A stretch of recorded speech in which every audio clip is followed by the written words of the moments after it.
We're live. He's back. I'm back. I'm back. Whoa.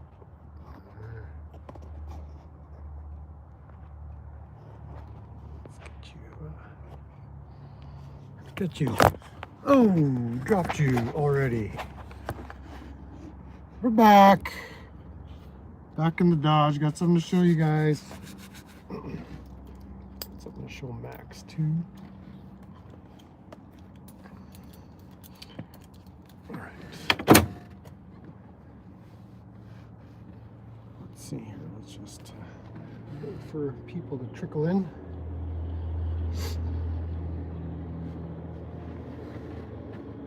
My stuff here. Demonstration materials. Who's ready for a Monday evening tweak out? No, one person's ready. I wonder if it's, where that's Jody first one to, oh, Jody's here. Justin's here. Guys are like flies to a pile of steaming pile of shit show. Glad to have you. Glad to have you. Let's see what other scales. Make it. Oh, Dad's here. Welcome in. Welcome in. Yes, I got something to show you guys. Has to do with the RV.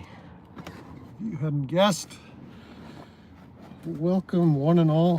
What we got here? Jody's and Justin and Dad's in. All right. Oh, you know what?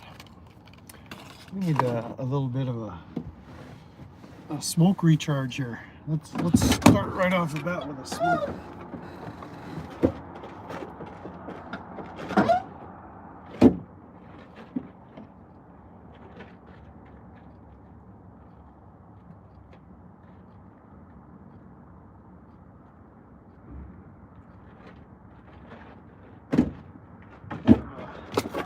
A smoke revolution here. Yeah. All right, who's ready? Who's ready?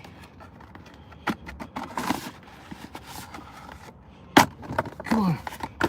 Come on. I know you're in there. That's it. All right, I'll just leave it this way. There we go. 1, 2.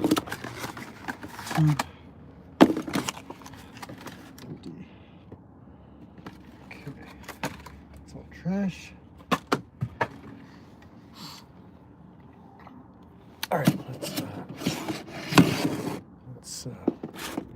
let's get the shit show on the road here.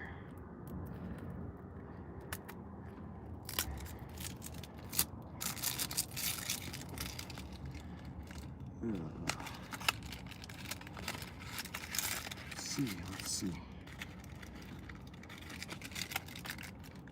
Tweaking for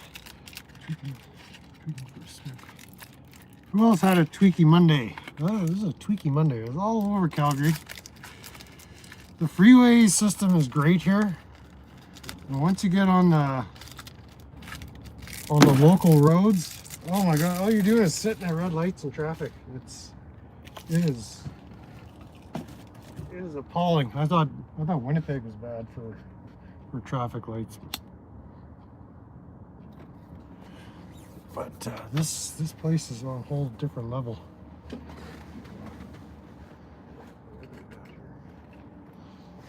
Let's see.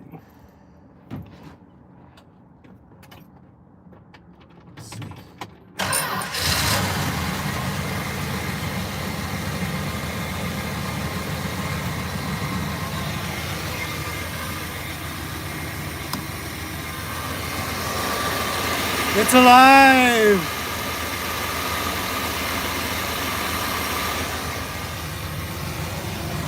It's alive!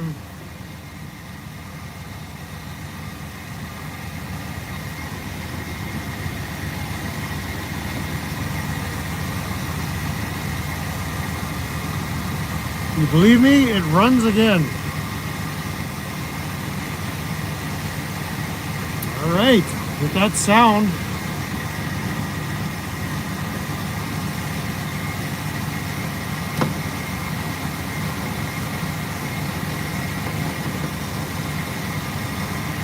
feel as if I'm almost in Kamloops. Just wish these dash lights would work.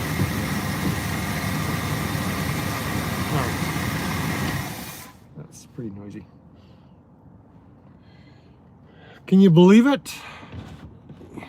It runs. It runs. Get your motor running. Yeah. So Larata rides again. Still waiting for my custom plates. Let's say Larata. Oh, it wasn't a dumb suggestion. The 6.0 liter is a dumb truck, so there's no dumb suggestions when you're talking about Ford. Any suggestions about a Ford can't be any dumber than what the engineers come up with. Ooh, Mike Kane might be listening. So, Mike number 1, no offense. I didn't mean it. I didn't mean it. I'm not dissing engineers, but by any means. But the lighting in here is poor. But I'll walk you through my process. And then I'll close up the doghouse, and then I can turn the truck on. We'll have some lights. It'll be quieter and brighter in here. If you notice on the thumbnail, I got a whole sack of parts from this place. JB's Smoke Shop, or Power Center. JB Power Center. So performance place. So I picked up the fuel pressure regulator, a fuel pressure gauge, a length of rubber fuel line, and all the fittings to make it chooch. And so I got back here driving around in circles in Calgary looking for a gas station to pick up some fresh fuel. Finally got my fuel, got back here, I don't know, 4:30 o'clock, and sun was already setting. So I figured, you know what, okay, let's give this configuration with the mechanical pump, which we looked at this morning, and everything as is, control module, ignition module, but we'll try with fresh fuel. And so I primed the carb with some fresh fuel, and it fired up right away. So then I took my funnel. Okay, let's see here. All my stuff is where's the funnel? Funnel is here. So I took this funnel. I removed this fuel fitting here into the carb, and this is where the needle and seat are inside this housing. How about I flip you around? Just you don't need to see my mug. So I took this clamp off and stuck this in the fitting and filled the carburetor bowl full of fuel, fresh fuel, and then was waiting for the fuel pump to start pumping. Well, I primed it twice like that. So I filled the bowls with gas and then replaced this fitting. Still wasn't pumping. So I went underneath and looked at the line that comes to the carb here. This is the output side of the fuel pump, the mechanical fuel pump, and it was dry. And I'm like, okay, that's it. It's not working. Let's put that electric fuel pump in with all the fittings that I got in the bag there. But then I went to disassemble the mechanical fuel pump, and the inlet side towards the tank, it was full of fuel. So it was trying to pump. So I figured, you know what, let's give it 1 or 2 more chances by priming the carb, filling the bowl, so the fuel line would be up to here or something. And what I had done, I had the line that goes to the carb disconnected, and so I let it hang there, and I put a tub and said, well, let's see if it's actually gonna pump fuel right through the carb, and it did. So this is what came out of that side. A little grungy looking. There's a little bit of dirt and grit in there. Most of it stayed in the tub. I just poured it into this bottle to show you. But here's fresh fuel. Almost clear as water now. So it's like when that fuel starts to oxidize, it just turns this. It turns the color of what gas used to look like. So that's what's in the tank. And then this is what I was trying to prime it with earlier. More of this amber fuel. And it just wasn't hot enough to spark and get the beast running. So the fresh fuel was part of the key. But now that it's running and getting a good supply of fuel, whatever fuel is in the tank is adequate to keep it running. So I think we're gonna close this up and then go for a little ride around the neighborhood. Because really I'd like to burn as much of that old fuel out as possible, and then fill it up with as much fresh fuel as possible and not mix fresh with old. Right, Max? Could care less, couldn't care less, couldn't care less. Almost everybody says could care less. And that's not, if you could care less, that means you care right now. Max couldn't care less. So, let's get this apparatus back in here. So we got the housing for the air filter.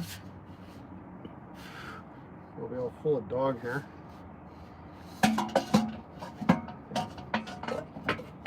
Put him back.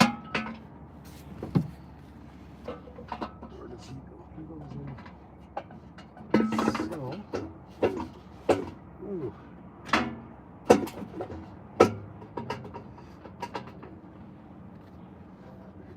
I was pretty settled on putting that electric fuel pump in. Oh, sorry about that. I'll get to your questions in just a second, but let's reassemble this disaster. New fuel filter from O'Reilly's, no less. And the stem goes in next.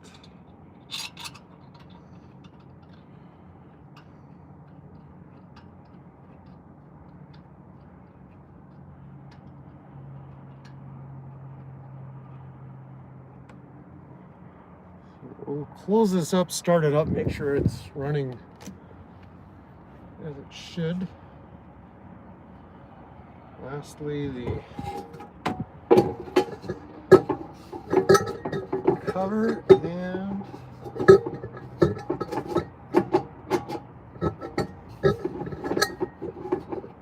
nut. Okay, in there.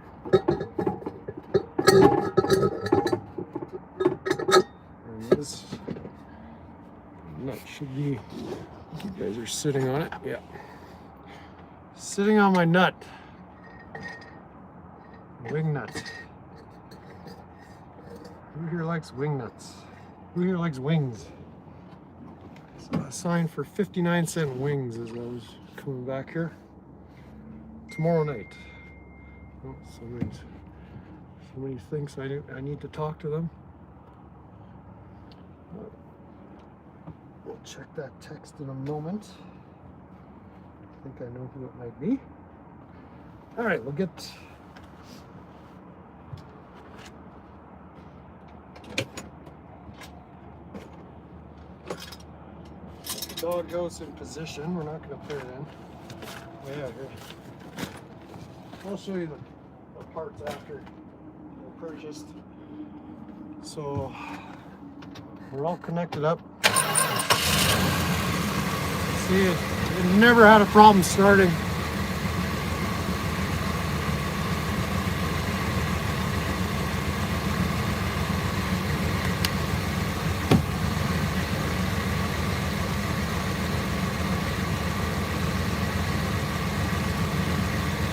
Watch your nose, Max.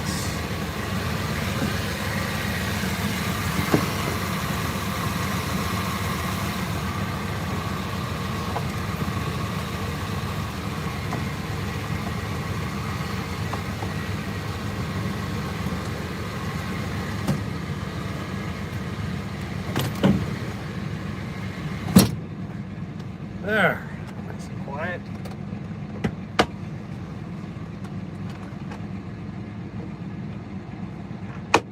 Ouch! My fingers are all raw and that scraped them up a little more than I wanted. That hurt. Okay. So we got lights now.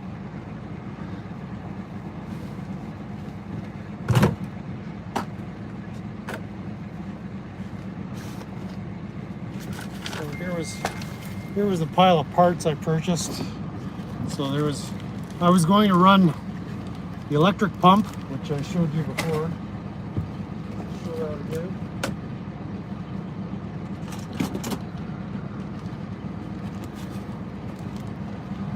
So this was going to go right beside where the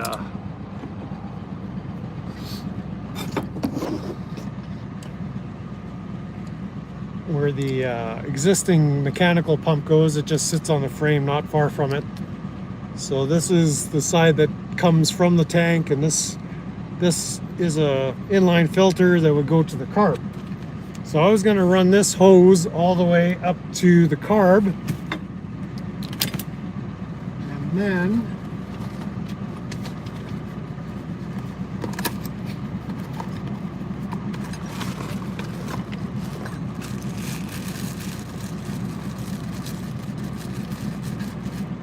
install this fuel pressure regulator. This was like $65 plus tax. It's variable from 4.5 to 10 psi, I believe. So we went with that. They had another one that was 1 to 4 psi. We went with this one just in case I needed to up the fuel pressure for whatever reason. It comes with a little mounting bracket and some hardwares, and then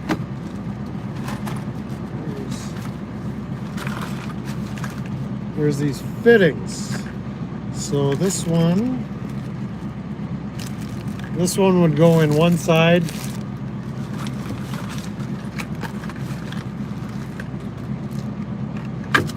This one would go on the other side of the pressure regulator, and this one has a little port. Let's see if we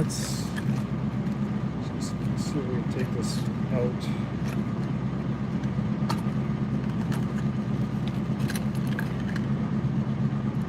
This the one with the port? No, this is just a barbed end. These are threaded. These caps off, these are threaded, and so I would have to put a threaded fitting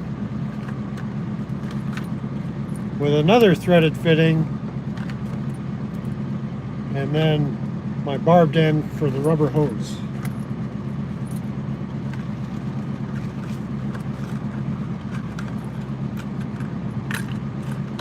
And And then on the other side,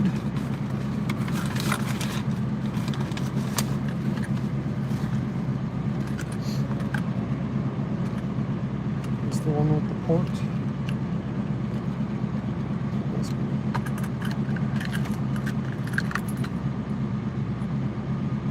No, that's a barbed end, so similar configuration.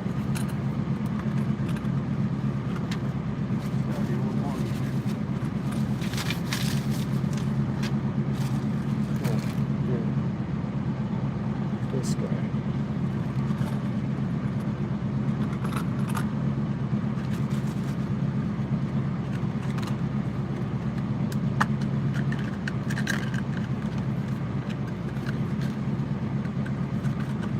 So let's see, I don't know which side is in, which side is out.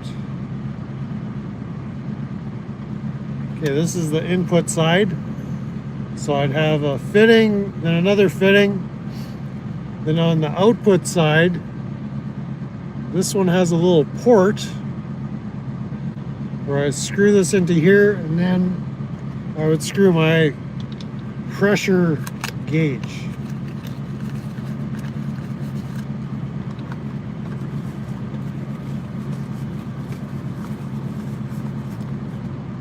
So this,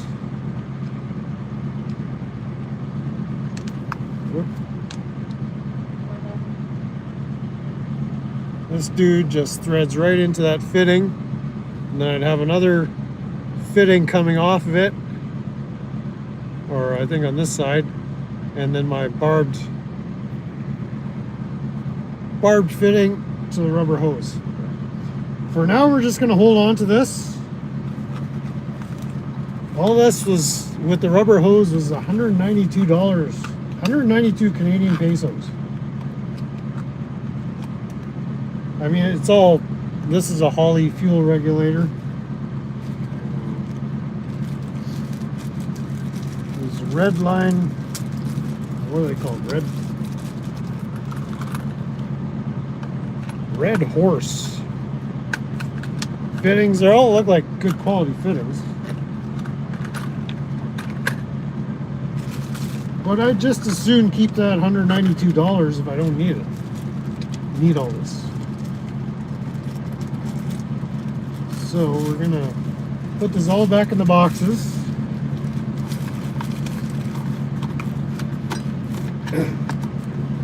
We have these all pulled out at the shop there at JB's. But took a while to get there. It's way up on the north side of the city. I'm on the south side of the city. I'm on the southeast, and they're in the northeast. Because from here, after we ended the last stream, I went straight to Part Source. Or no, I went to Napa first.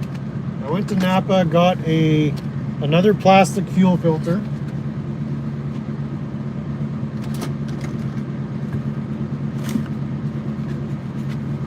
Because we want to monitor whatever grunge and boogers is still left in the fuel system. So I got, as you saw, that clear plastic fuel filter up at the front here under the doghouse. There's a metal fuel filter on the frame rail from the gas tank to the fuel pump.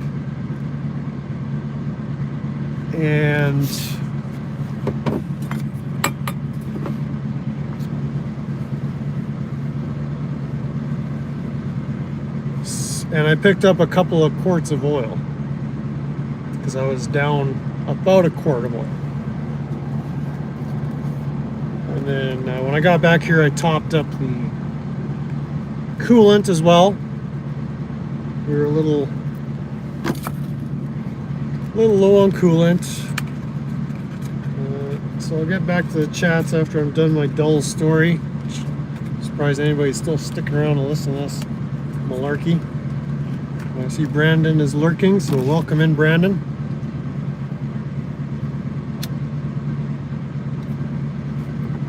Light up a smoke for Dad, because I know he must be twitching right about now. So what? I went from Napa to Part Source, which is the Canadian O'Reilly's, and they didn't have pressure regulators, they didn't have fuel gauges, they didn't have nothing there that I needed. They gave me a price on a mechanical pump, and they gave me a price on a fuel sending unit. Just in case I needed backups of those. And he said, you know what, go to JB's. They've got fuel pressure regulators. They're on the north side of the city, so it was about a 15-minute drive. Both Napa and Part Source were about 10 minutes away from my location here. So I did a bit of driving around. So left Part Source empty-handed, went to JB's next. Spent $200 there, and then started making my way back here. The last thing I needed to pick up was fresh fuel, and like I said, the freeways were delightful to try to navigate. The side roads, not so much. All you do is sit at red lights. At least here in Calgary, it was not fun. So I made it back here after a long journey.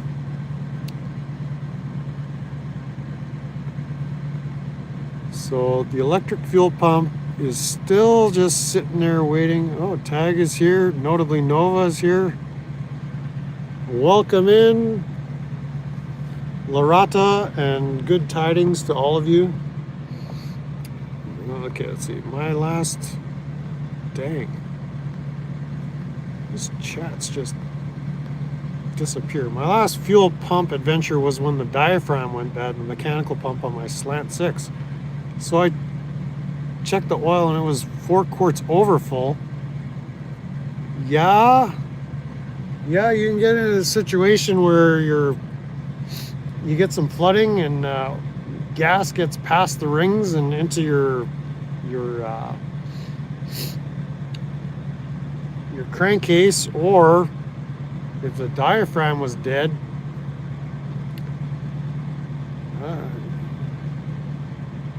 depending on what the configuration was, you shouldn't get fuel directly into the crankcase through the fuel pump. I would think it would come in through the carb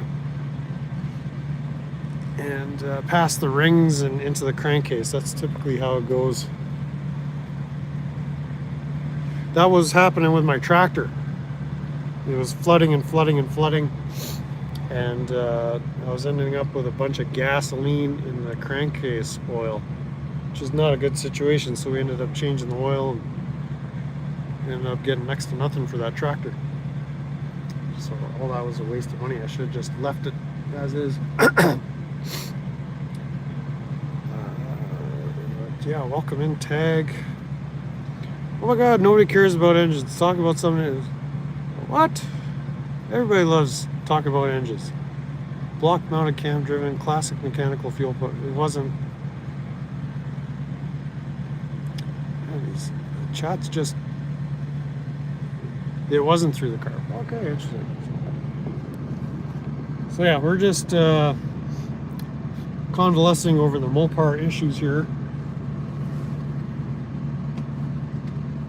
And yeah, we're just letting the truck run. We'll go for a little spin right away, but maybe now's as good a time to share some music purchases. Although my hands are a little filthy.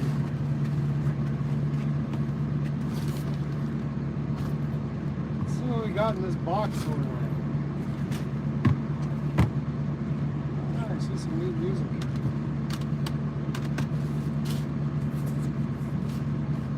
Got. Yeah, that's a new one. Oh, is this all new music? Wow, that's a lot of tweaky tunes here.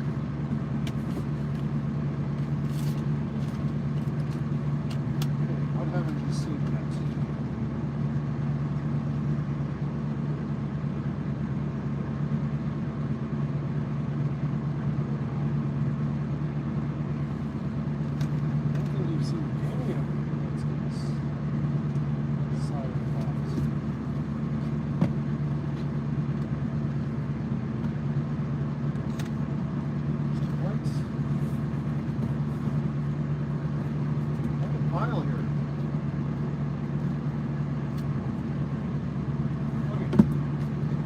should see this.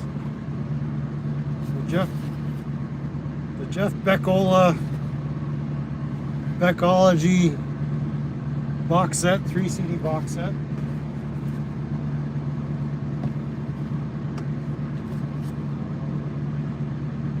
Put those CDs back in there. CD's not missing.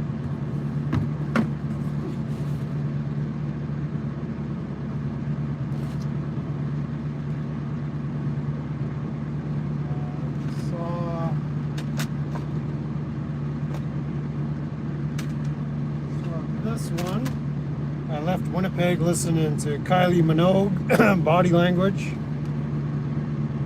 real tweaky stuff.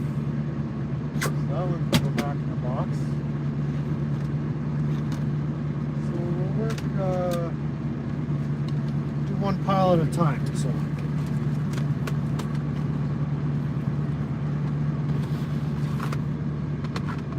So when I was last in Winnipeg,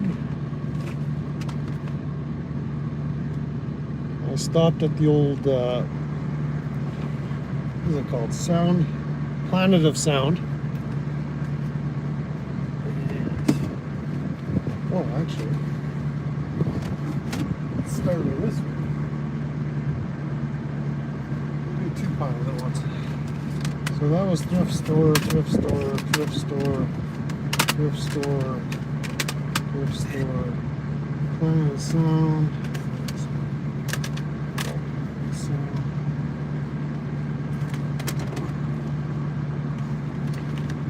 There's a bunch of thrift store purchases here. Let's sort those out.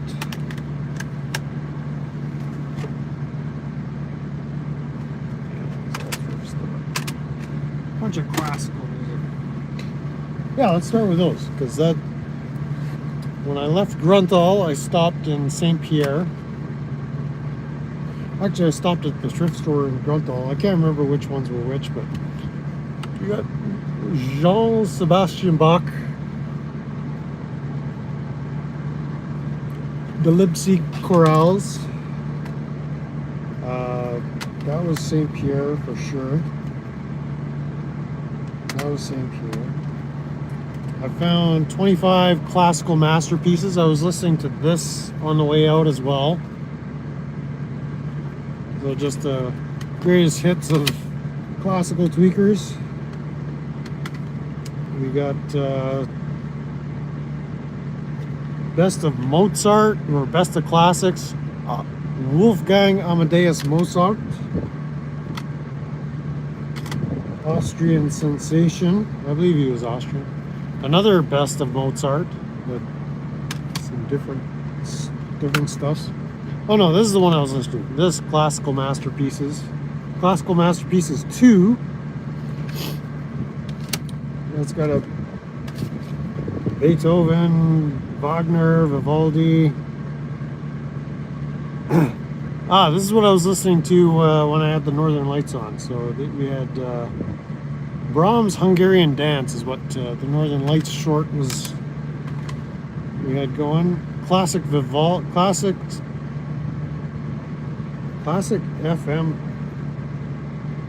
collector CD. Very best of Vivaldi. So there's the Four Seasons on there and some other stuff. This was definitely from St. Pierre, Connie Francis, 20 all-time greats. I've not listened to much of any of these yet. American Diner. So there's a bunch of tweaky hits on there from the 50s and 60s. Jerry Lee Lewis, Brenda Lee, Chuck Berry, Little Richard, Elvis, Fats Domino. Just a bunch of tweaky Americans. And then this was at the St. Pierre, Chicago's greatest 82 to 89. So there's some festry tunes on there. So I kind of just blazed through those. Let's see what your reactions are.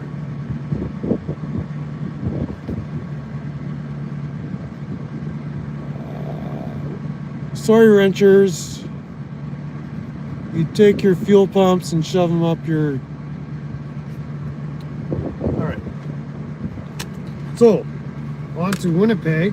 So from St. Pierre, I made my way to Winnipeg to do some stuff. Stopped in at Planet... Oh yeah, that was on Wednesday evening. We went for a little birthday celebration for yours truly. So on Wednesday I was 54 years old in 3 days. So I went back in there because I was looking for this. Last time I'd been in there about, well, just before I left on the trip, they had this in stock, but it wasn't on the shelf. So it turned out they had it in the back. They were cleaning it up. So it was on the shelf. So I got my $1 billion babies. And then I found a bunch of other true Tweek music. So somebody mentioned Yes. Well, we found Yes 90210, Beverly Hills 90125, pardon me.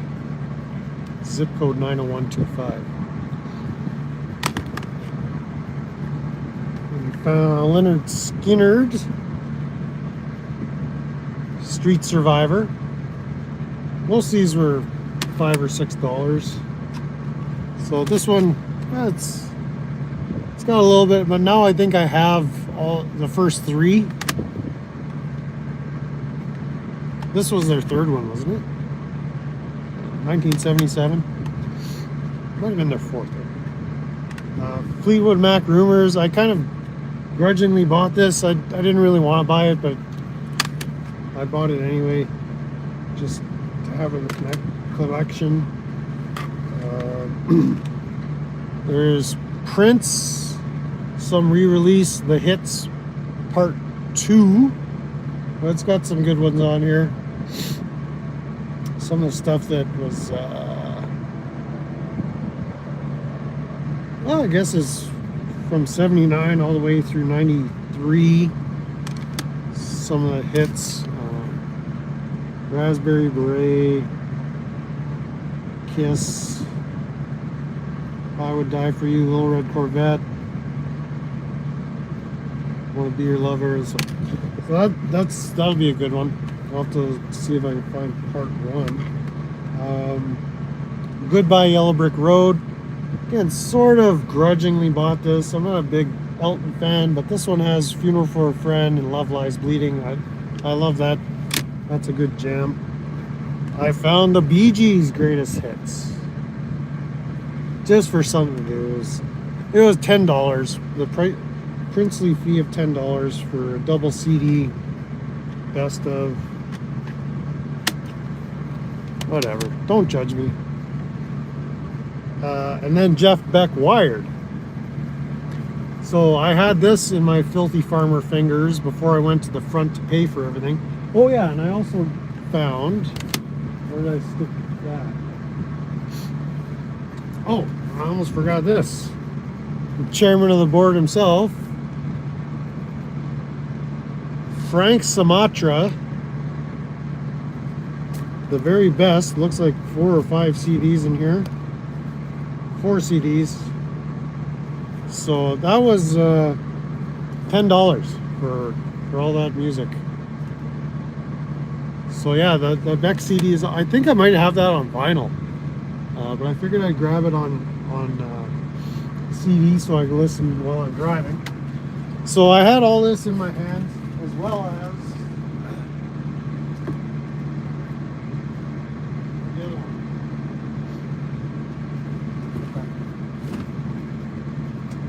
All the vinyl. That vinyl.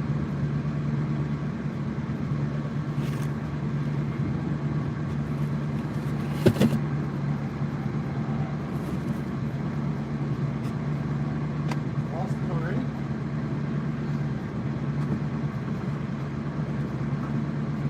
Gotta be here somewhere.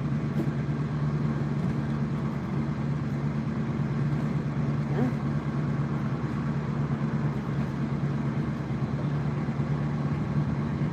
Somewhere in this RV.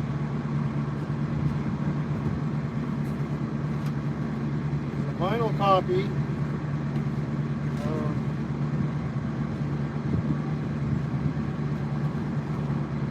David Lindley's El Rayo X.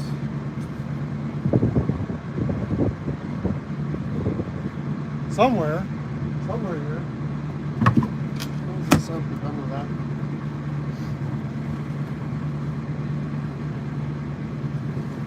Trust me, it's here somewhere. So I had all this, and then I saw that Jeff Beck box set, and I'm like, you know what? Even though I got this Jeff Beck, I was gonna put Wired back on the shelf, but I thought, no, I'll just buy both. So I spent like $100 at the Planet of Sound, and then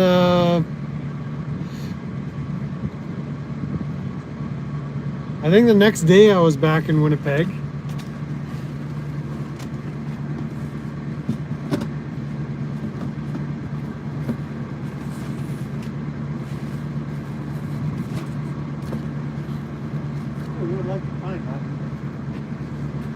Just gonna put these away.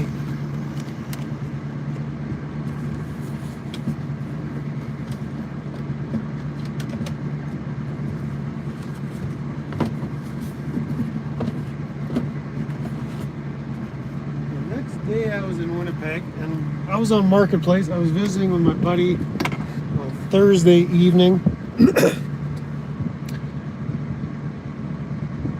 And I stopped by the storage yard, my storage container, to grab a few things. The guy wanted to buy some parts, so I was sorting through some stuff, and then I was back at the storage place again Friday, loading up for this trip.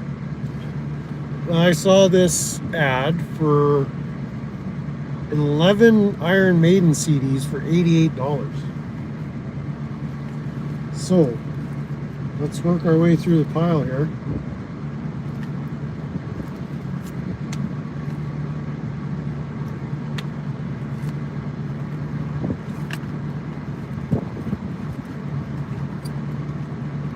What's this? See what kind of order they're in.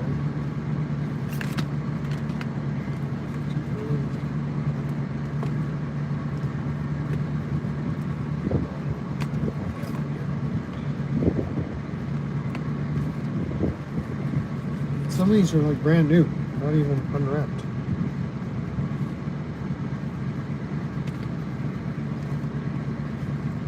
Let's see.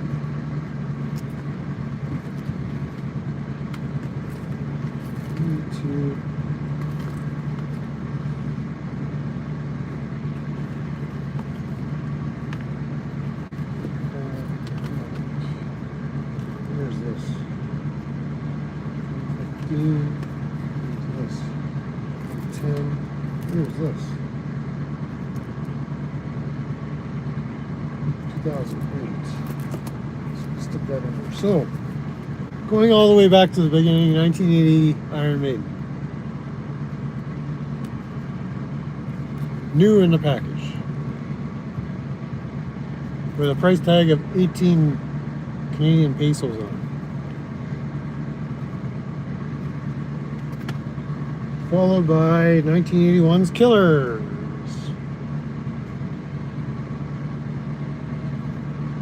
with a price tag of $18, remastered, new in the wrapping.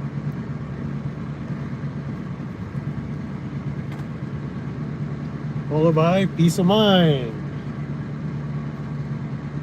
This one is approximately released in 1983. Again, remastered, sealed, retailed somewhere for $18. Followed by 82's Number of the Beast.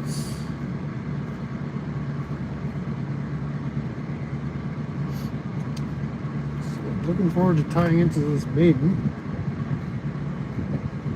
This one's out of order, that one's out of order. So we didn't have Power Slave, which ought to come next, but we got Somewhere in Time. Again, sealed in the wrapper, $18, 1986. This is one, I think this was the last Iron Maiden release that I bought back in the day. And what I don't have is Live After Death. I think that's possibly, I would say that's in my top 3, definitely top 5 live albums of all time. That one, I believe, was recorded live in America, California, if I remember correctly. And I played the heck out of that one. I had it on vinyl, which I got from Columbia House Record Club. So then now we got Seventh Son of a Seventh Son. I'm not familiar with any of this era of Maiden. But again, wrapped, unopened. Somebody paid $18 for that. 1992's Fear of the Dark is here. So we still got Bruce Dickinson doing his thing with the band. 1995. I don't even know what this one's called. The X Factor. I think at some point Bruce Dickinson had moved on somewhere around this time, possibly.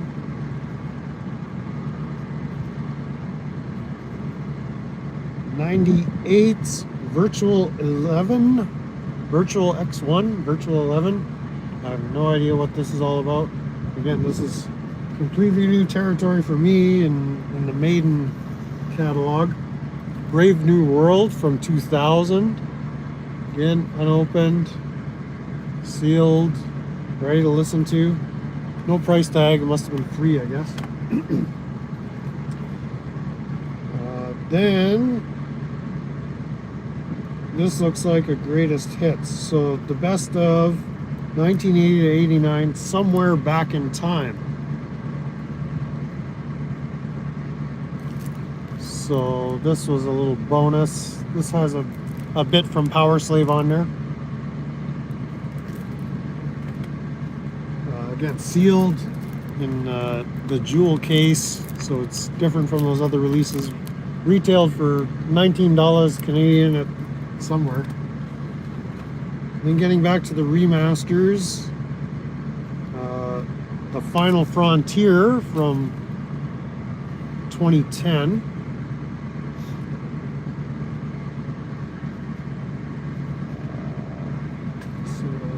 We're gonna have to break the plastic. We're gonna have to peel the condoms off of these. And then No Prayer for the Dying from 2015. This one is actually opened. Oh, Bruce is right there in the middle. All very smiley. I don't know if you can see the big smiles on their faces. Let's see if we can get a better shot of this. Let's see. The boys in the band just looking so happy. Yeah, there's Bruce. Gigantic smile on his face.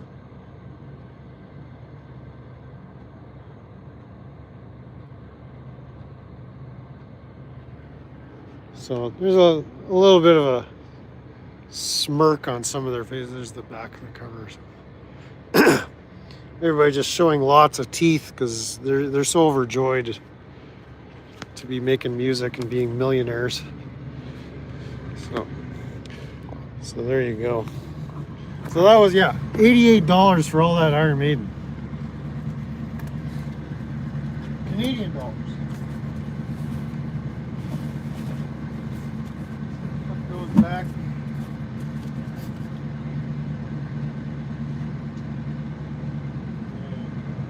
I think we're just about ready to go for a rip here.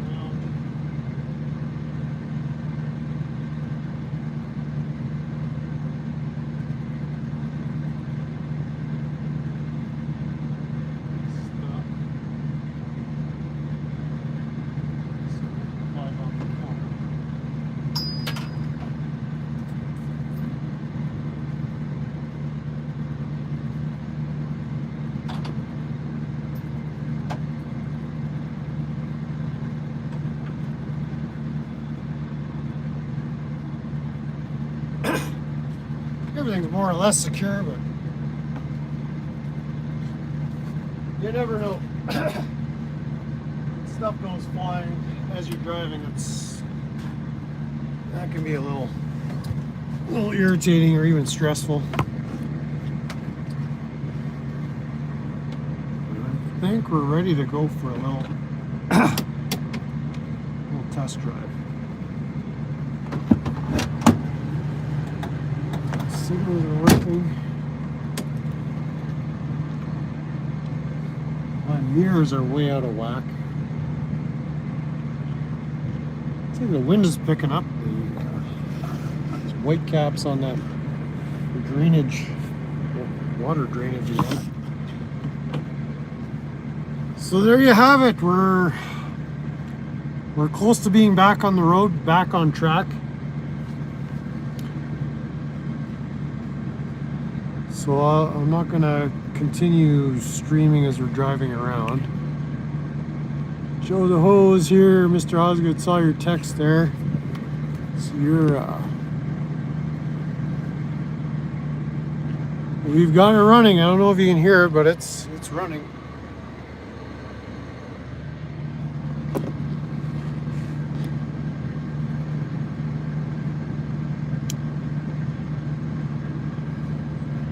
Beck jammed with Jackson Brown. I think he jammed with everybody. But yes, Joe the Hoe, we are getting back. Let's see if my low idle works. Oh yes, I kicked down. That was pretty high idle. But we're trying to burn some of this fuel out of here.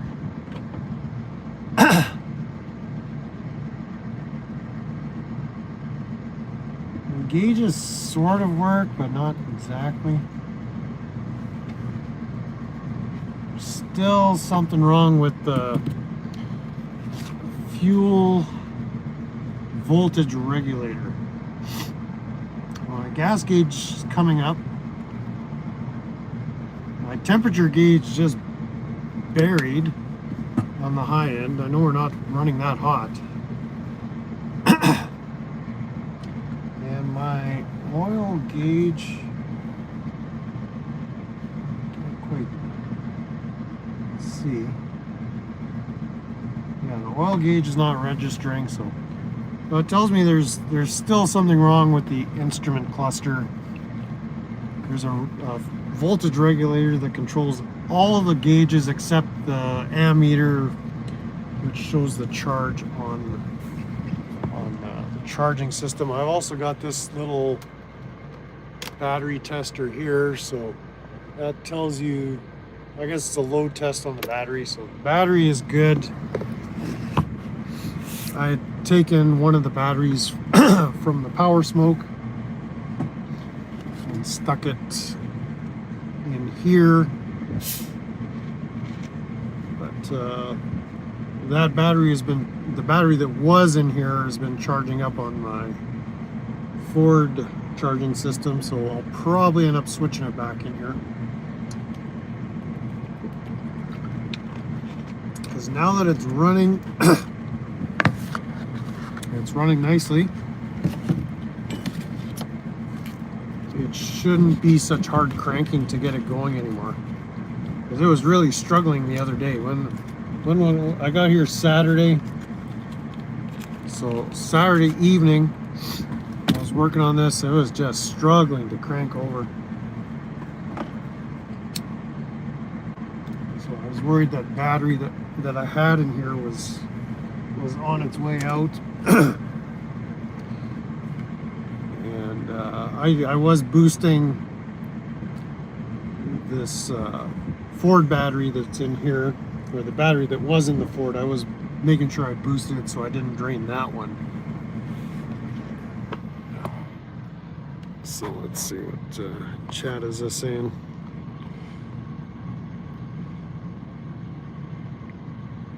What it was is the bad gas, and then I was trying to start it with, or prime it with bad gas. I'll show you these samples. This is new fuel right here. Turn the light on there.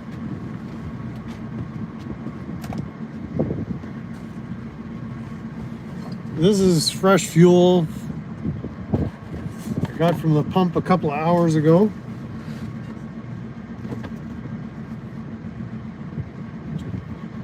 This is the fuel that I eventually got pumping out of the mechanical fuel pump.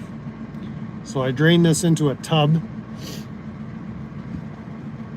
So this was on the carb side of the pump, the outlet side.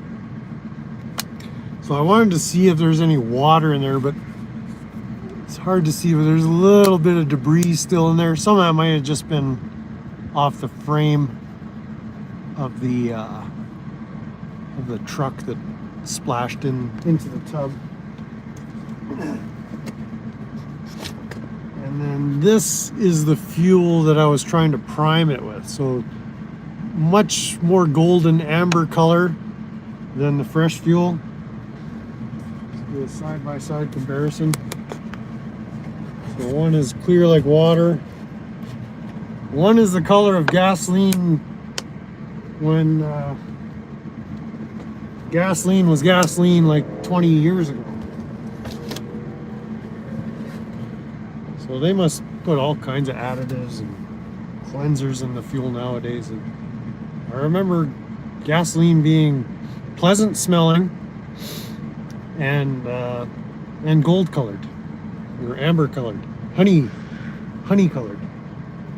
Now it's like clear. So this has got guaranteed to be ethanol in that fuel as well. But I was curious to see on the stuff that splashed out of the fuel pump if there's water in it. And I don't see any water layer separating out, but it is pretty murky stuff. So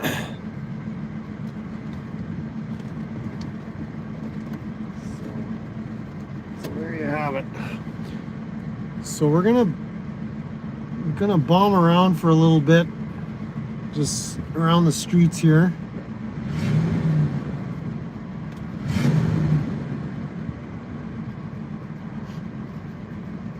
See, my ammeter kind of goes up when I rev it. So that could be an indicator that the voltage regulator, which is external to my alternator, might need some attention. These Mopar systems are a little extra complicated than they need to be. But shout out to Dead Dodge Garage. Kind of got me on track as far as understanding both the charging system and the ignition system. Oh yeah, I also, okay, where did I end up? I ended up at Bumper to Bumper after JB's, which was up by the airport as well.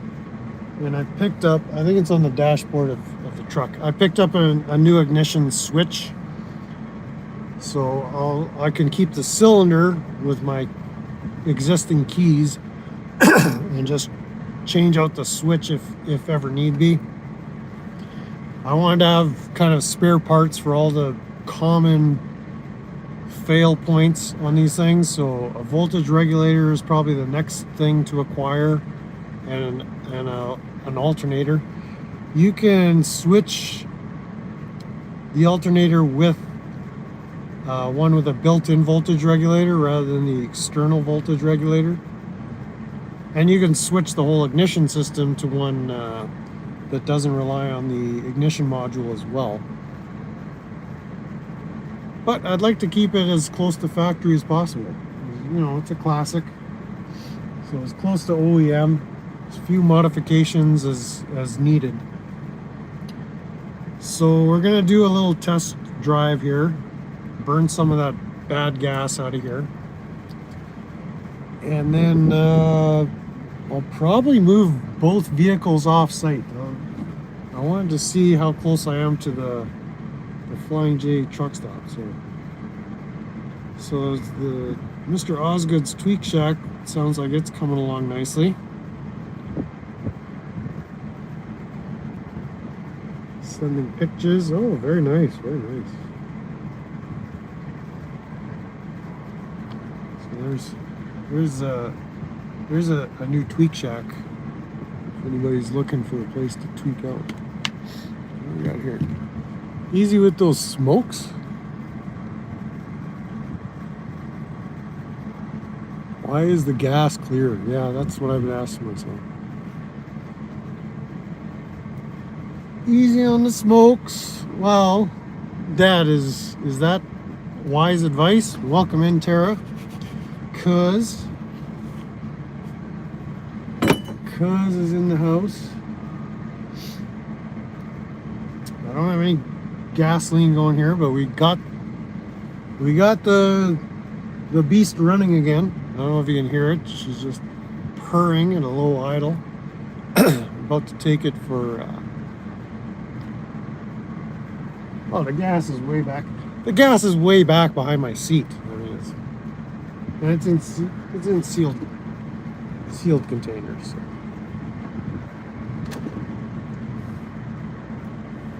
This is old school. Well, another good YouTube shout out channel, Real Mechanic Stuff.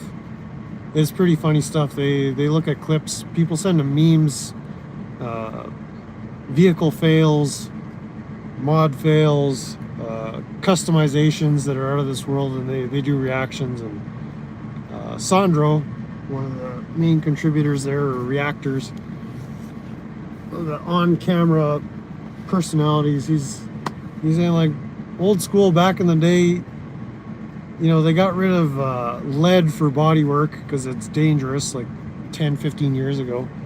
But it's like back in the day, the guys doing body work, they'd have their molten lead dripping on their body panels, and then they would be sanding it with the stogie in one hand, and their Miller High Life just sitting off to the side. And so they're getting all those lead shavings all over their stogie, a little bit into their can of beer, and yeah, it's all good. Now the Safety Sally's got rid of the lead. I think you can still get lead for body work. That's still the sexiest way to repair body panels, in my opinion. You just glob it on and then remove whatever doesn't look like your car. It sands up nice, it finishes real nice, and it's metal, so no Bondo. Yeah, check out Real Mechanic Stuff, RMS, Real Mechanic Stuff, for their reaction videos. It's pretty funny. I don't know if it's laugh out loud funny, but they got some good on camera personalities doing their reactions. So highly recommend that. I've been getting a lot of good mileage out of that. Scotty Kilmer was no help to me on this repair. Scanner Danner, I didn't check out any of Scanner Danner stuff. He's got some Mopar material. But Dead Dodge Garage came through. So shout out to Dead Dodge Garage. Shout out to Scanner Danner. Shout out to Scotty Kilmer. Subscribe to all them tweakers.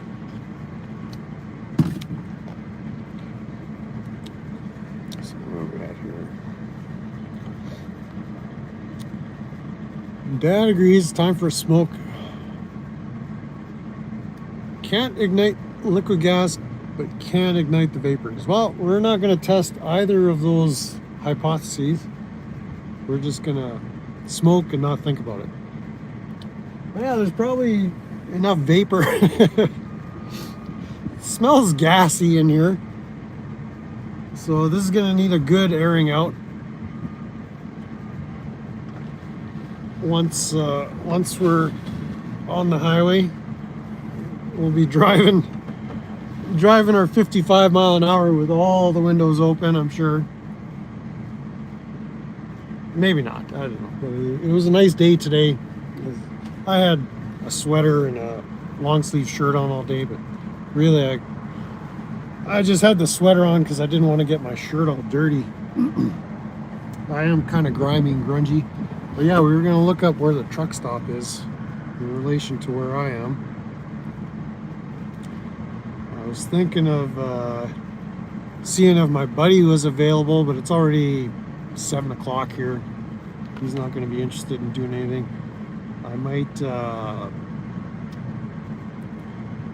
Might drive this over to the truck stop and then take an Uber back.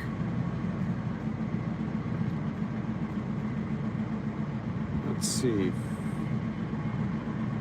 There's Flying J's over on Deerfoot.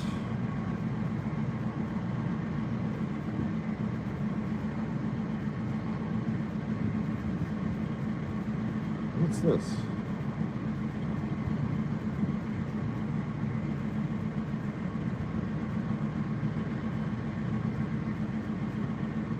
Which one is this?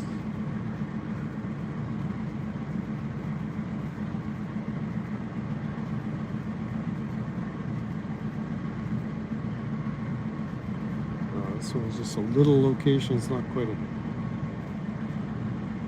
It's just a gas station. There's an actual travel center, or travel plaza.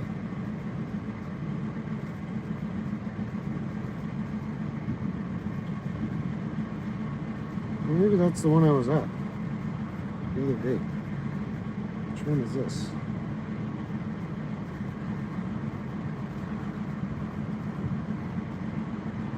Yeah, that's the one with the Denny's.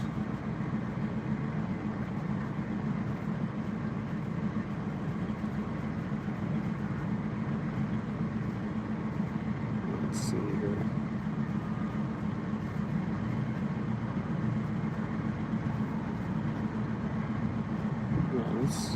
This one here is the one I stopped at on the way into town last weekend. That's on Deerfoot Trail.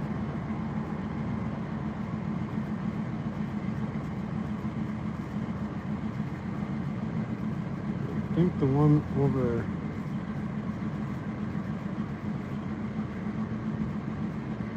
on Barlow Trail, that might be the big one.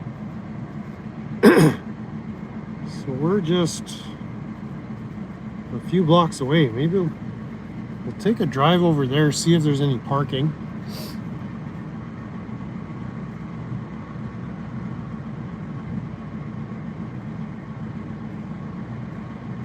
Oh, how do I get to Glenmore from here? Back up that way. Oh, I can't get on the stone.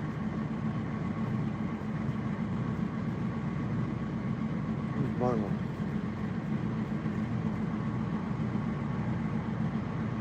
This place can be a little confusing. 52nd.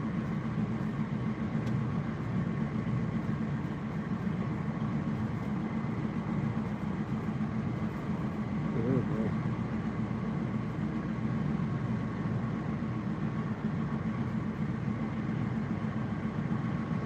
It's just a little one.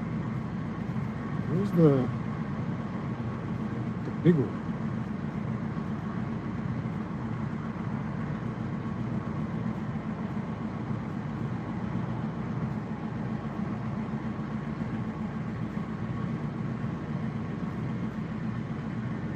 Yeah, we'll find it. Well, it's not too far from here, so I think that's kind of my plan, is to get both these vehicles off the lot here.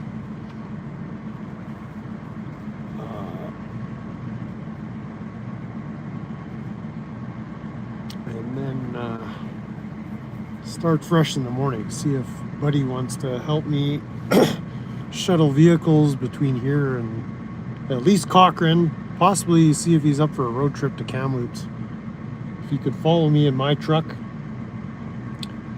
either tomorrow or Wednesday, his wife can just keep their vehicle and drive herself to work. But I'm not counting on him. There'll be some reason that won't work, but that would be ideal. Otherwise, I'll just attempt to drive this straight out to Kamloops once I got my fresh fuel in there. Fuel gauge appears to be working now. It's showing me just over half a tank of gas, which is what I think is in there. So I'd like to get it below a quarter and then fill it up. I don't necessarily just want to drive aimlessly around Calgary doing that. So I do have the bulk of the nasty fuel. I don't know. He might lurk. He might be lurking. He says he doesn't like commenting. He said commenting is what it's all about. You gotta get on the YouTubes and Facebook and just tweak out and let everybody know what a tweaker you are. Just lurking is no fun. That's what I used to do. I just used to lurk on socials. Just view the content and move on. Then yeah, it was around.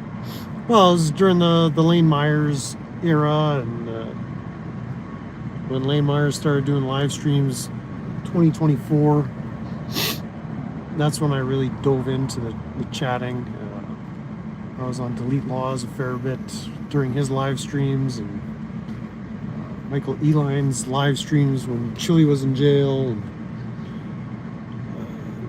then Andy Edwards. I was commenting a lot on Andy Edwards, and kind of became the motivation. Is like, you got all this stuff to say in the chats and in the comments. Why don't you just start posting your own content? Let other people chime in and tweak out on your stuff. So that's what we're doing here. Let's see, I'll probably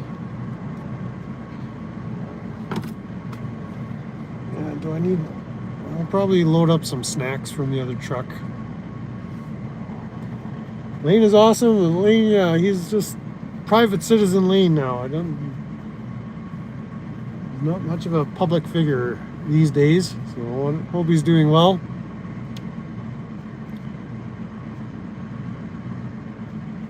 Don't want to show Skullface. Speaking of Skullface,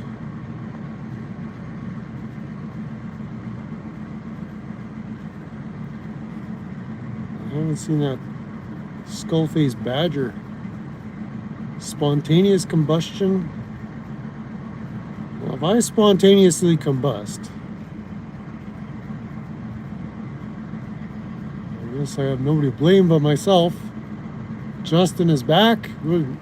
Just take a nap. What's the matter? You must be taking a nap. Unless he just lurks as well.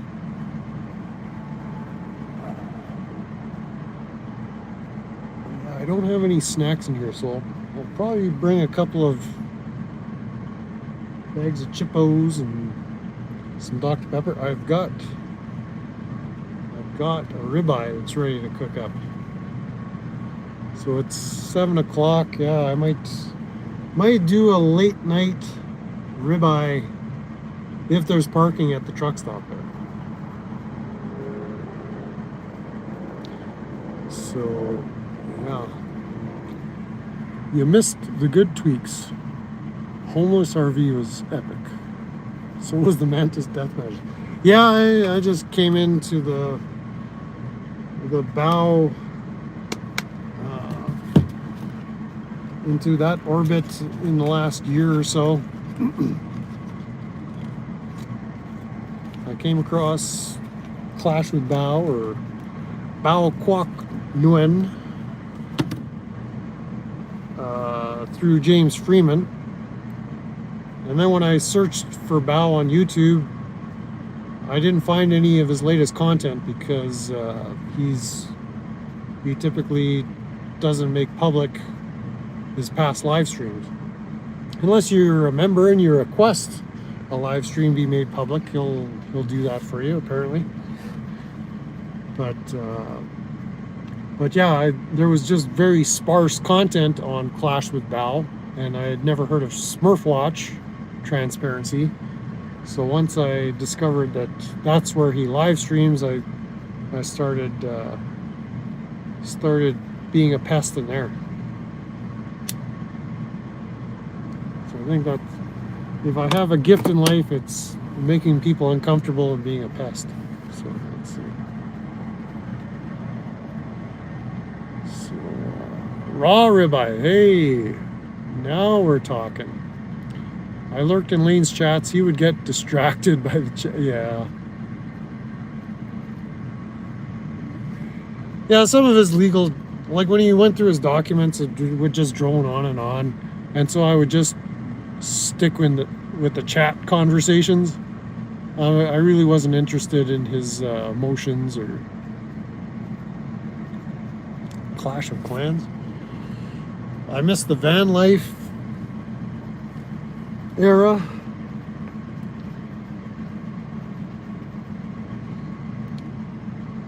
But a lot of Lane's legal analysis was terribly interesting, but his motions were boring as hell. And the sad part was I don't think the judges were even reading his motions. So that's, you know, as skilled as he was at writing legal documents and getting things done, they still just chose to ignore him because they can, right? And that's what it comes down to. It's like you're not part of their club. You're not part of their society. As gifted as Lane was at knowing the rules of court procedure, civil procedure, all that, they still knew ways around his finesse, so they out-finessed him because they can, because they want to. They're not going to let Elaine Myers get the better of them. So that was the educational aha moment for me. Is like, you could be the smartest legal mind, and it's quite interesting to learn the system and how it works and the laws and how they allegedly work. Doesn't matter what's written, they just go by what they want. And yeah, because they write the rules, they write the laws, and as Bao says, you know, you get called to a hearing and some witch in a robe stands up and says, "Hear ye, hear ye. I call this hearing to order. We will hereby convene at a later date to hear more about the hearing." And they just delay and put him off. And once they had him behind bars, it was just give him the royal runaround because they can. And he was helpless. It's not that he was incompetent without his legal software. It's just they had him right where they wanted him. They lined him up. Oh, we're dying here. Oh, we've stalled. So we will maybe postpone our road trip because maybe we do have some ignition module issues. Let's just give it a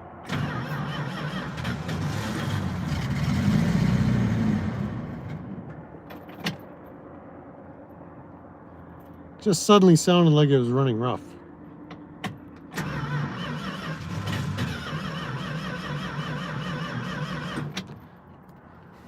Right, well, maybe we'll pop the doghouse off, see if our fuel filter is in fact still filling up. Maybe my gas gauge isn't working, and it would be nice if I was close to being out of fuel.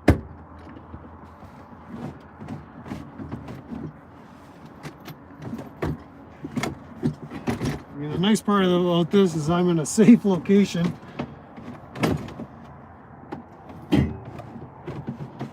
I'd rather have it stall out here than on the freeway or on the road somewhere. Oh, steamy.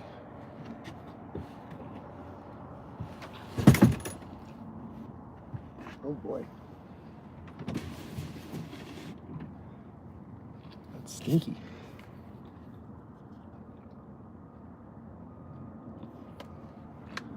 What's melting here?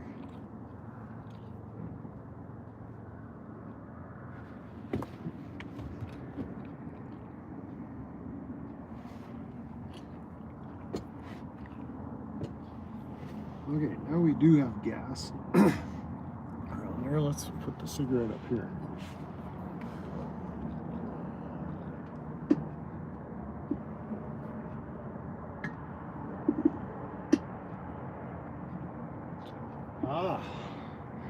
Okay.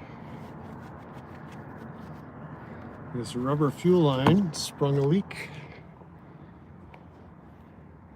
See, good that it happened here. Whoops. Let's flip you guys around.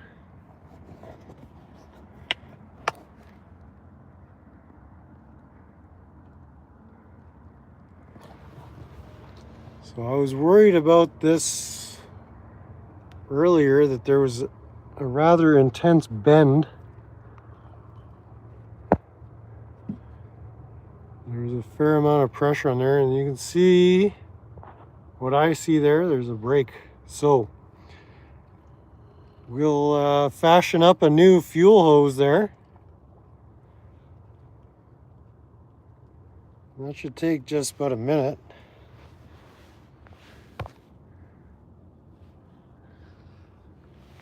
The other thing I have to do over here is there was a heat shield that goes between the floor panel here and my manifold. It's sitting up on the dash here somewhere. Yeah, it's behind the cup. So that's got to be reinstalled. But yeah, we sprung a good old fuel leak here.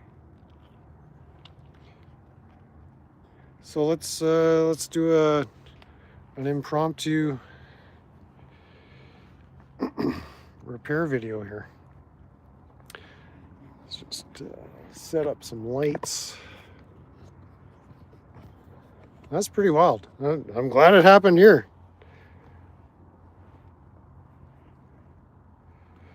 Okay, so we're just gonna take this off, get it out of the way, and we'll catch the fuel in this cup, whatever's gonna come out, and let's locate some more fuel line. Where is that other chunk ahead?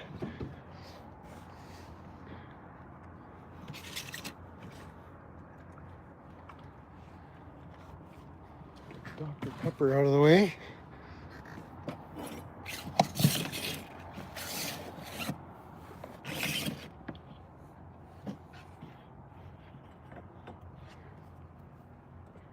All right, vapors.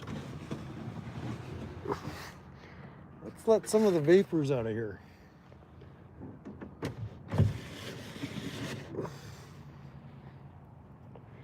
Certainly got a lot of vapors.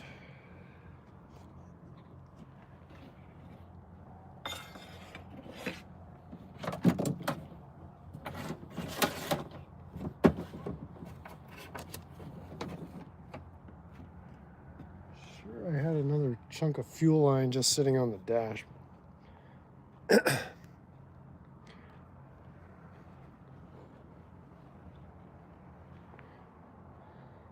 do have this line that is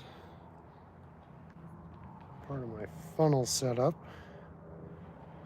That's a little more sturdy than this soft fuel line I had.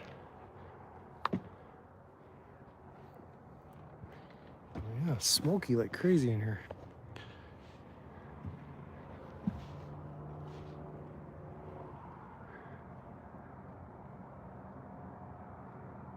I'm sure I had another chunk. Let me just walk to the back, see if it's back here.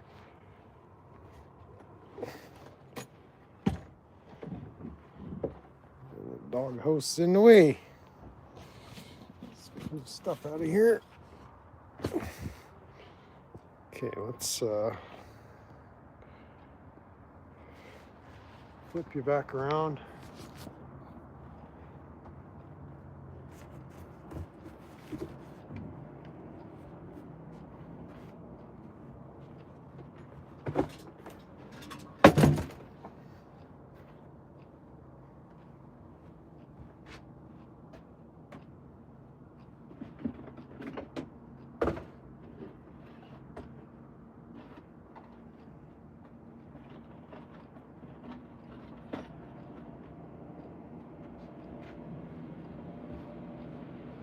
here we go. Here's a nice little chunk of sturdy fuel line. I think we'll use that one. All right, get the tools out again.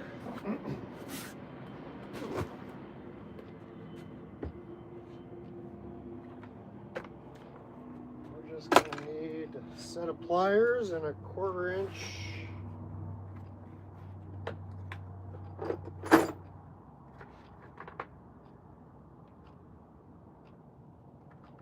socket.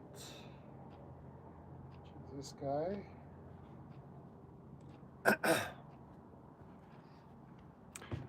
Ooh, who's afraid of the dark? Spooky. What do we got for pliers here?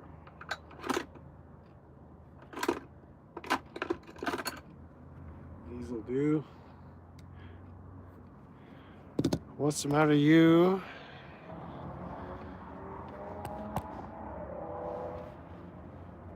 Shows up at the worst possible time. Okay,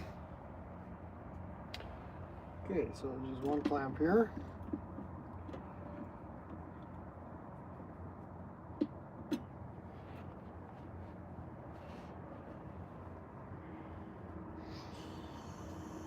Don't know that I can position you well to see what I'm doing. Let's see. Maybe there's a way.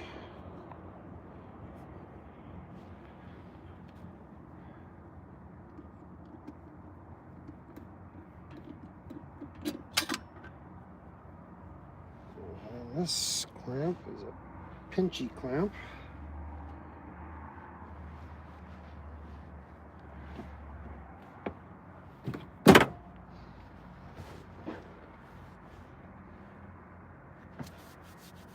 Oh yeah, there's gas all over here.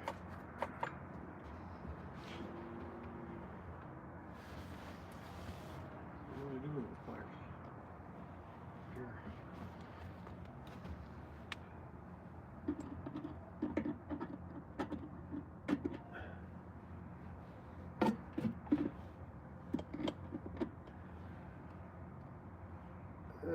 You know what? I'm just going to take this right out of the way. For videography purposes, you'll be able to see what I'm doing. So.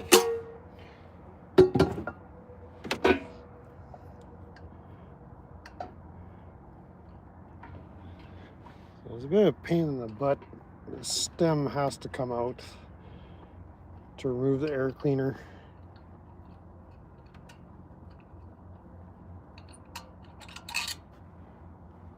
And air filter. Set that aside. Oh yeah. Got gasoline in there. We'll dump this out.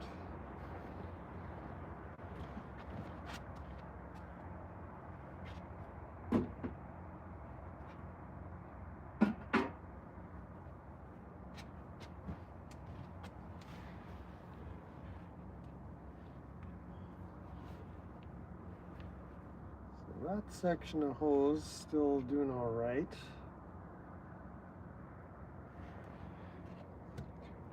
Yeah, I was a little worried about that other piece. It was just, oh, this piece here is soft rubber too. I might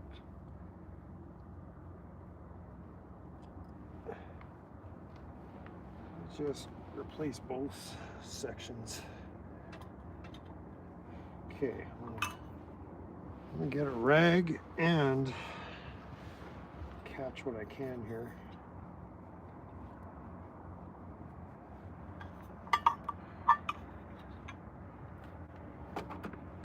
Set that up there. You can kind of see. So we're gonna pull this off and see if anything ends up spilling into my cup. A little bit of fuel left in the filter, not much.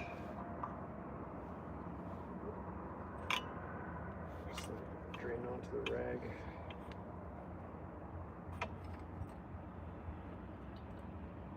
Back into the cup.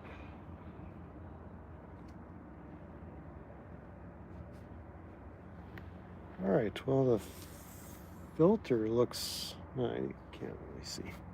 Let's see. Filter looks rather clean, so we're not getting a bunch of grunge in there.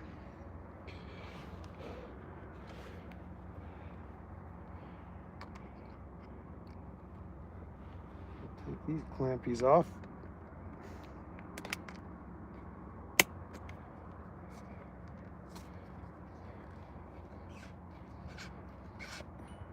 Oh, just drop the clampy onto the ground.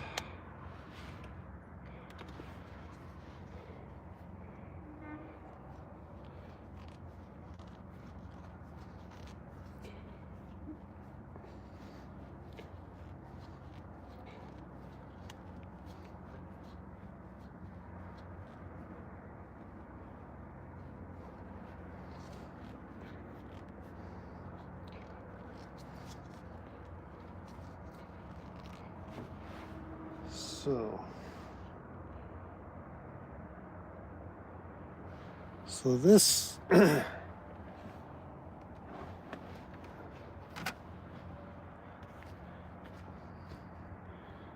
this fuel line here came with the fuel filters, and it's very flexy. This one here is much more rigid. So that one looks decent. And then this one here is much more rigid as well.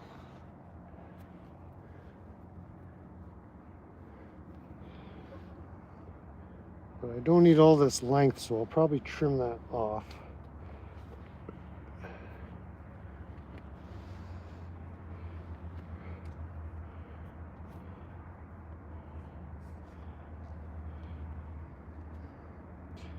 So this one can go back on.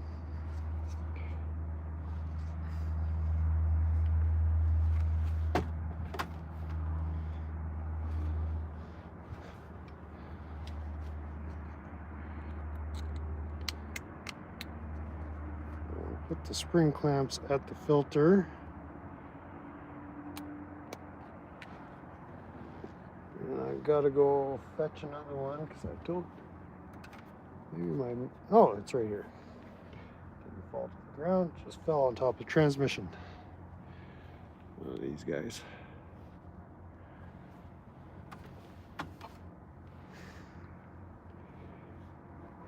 So I want to cut these ends off, make them nice and clean. I'll go fetch a knife. Actually, I think I have a knife right up here.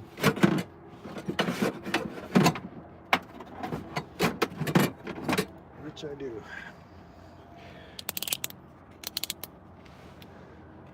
So just clean off those ends.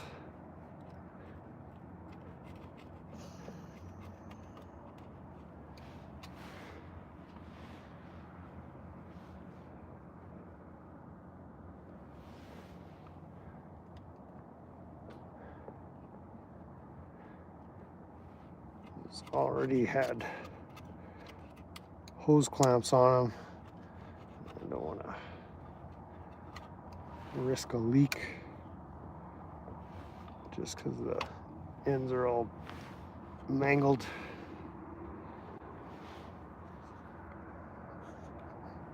Okay, so the inlet side.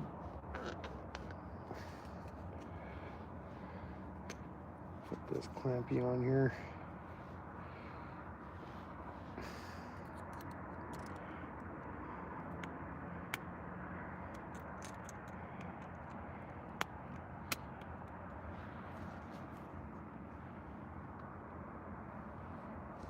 I'm not going to sit right about there.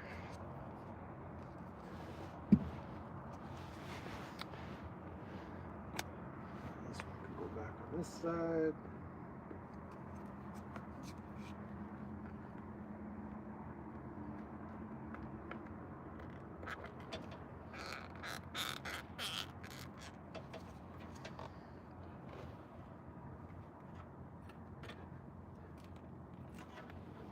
back there.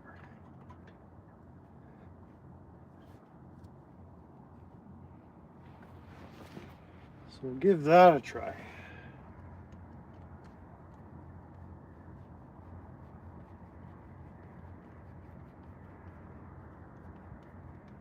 I just keep trying. Keep trying. And did my clamp go all the way down? Where's my clamp? Did it fall all the way down?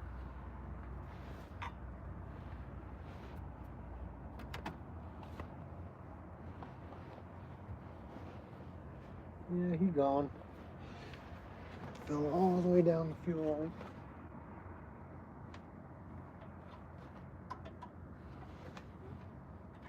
Oh, I got it.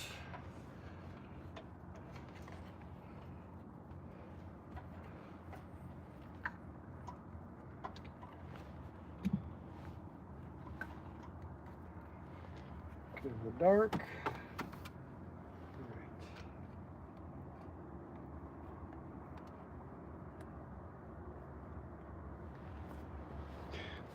Tighten that back down.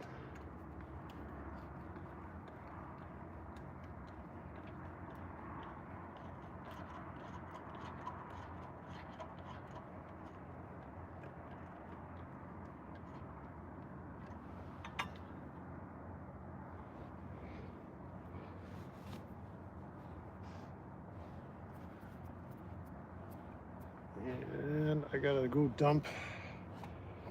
Probably wipe out that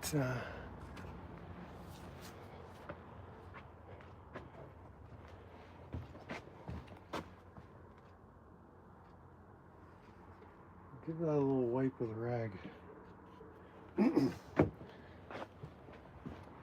Where's the rags at?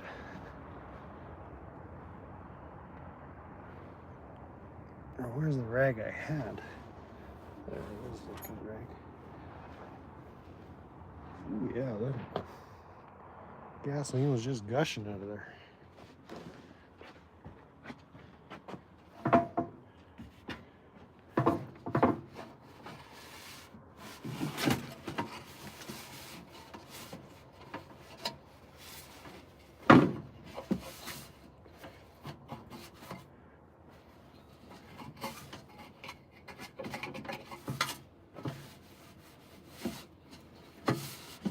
Yeah, there could have been some spontaneous combustion there.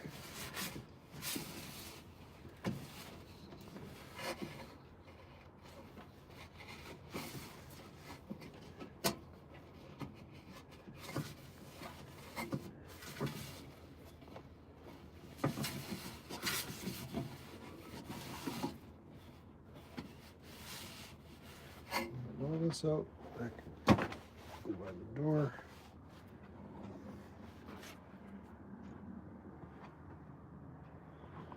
All right, let's put that back in place.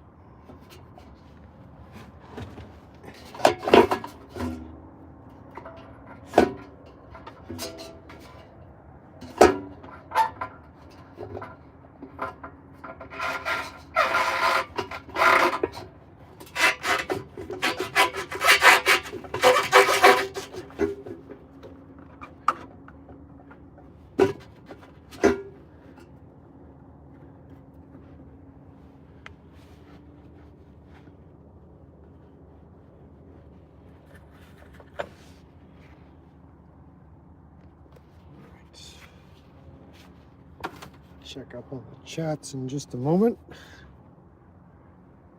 All right.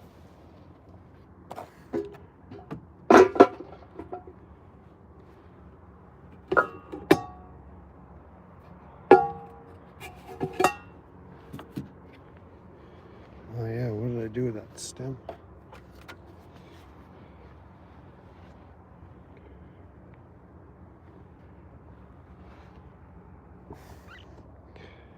What did we do with the stem? We put it on the seat.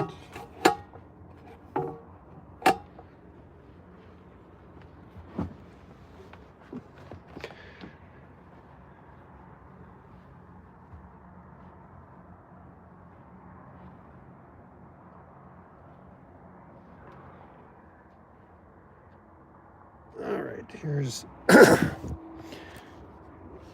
where the shit show gets interesting. Where did that stem go?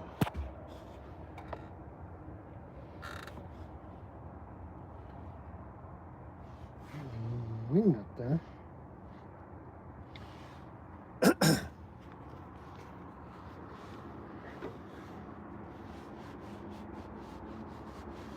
All right, we'll search around for that.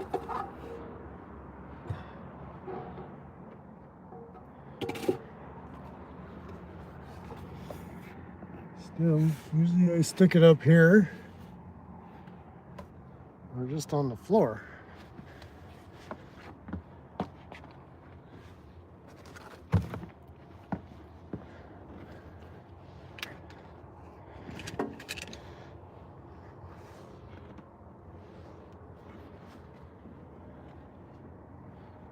Or did I stick it in a pocket? Alright, that's very interesting. We just have to go grab the one from the old carb for the time being.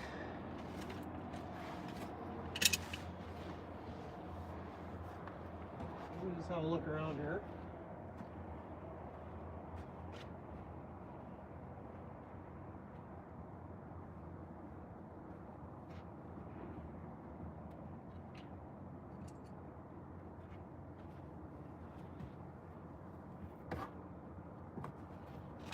Well, it would have just got up and walked away, but it did somehow.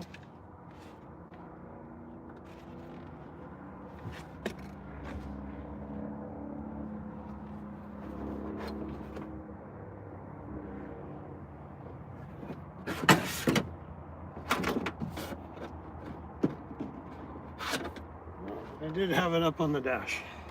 It's a nice little groove on the dash for holding it.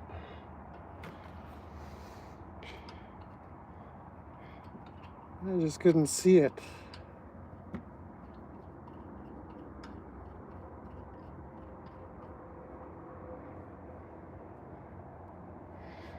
Okay, so we did apparently run the bowl empty, so we'll just prime it up again with a little bit of gasoline.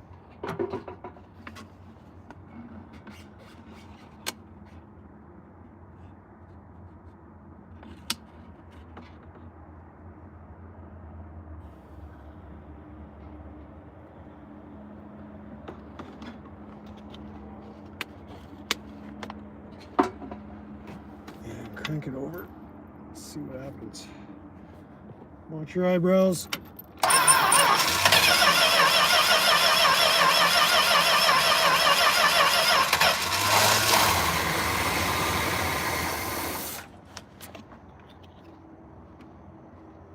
One more juice for priming.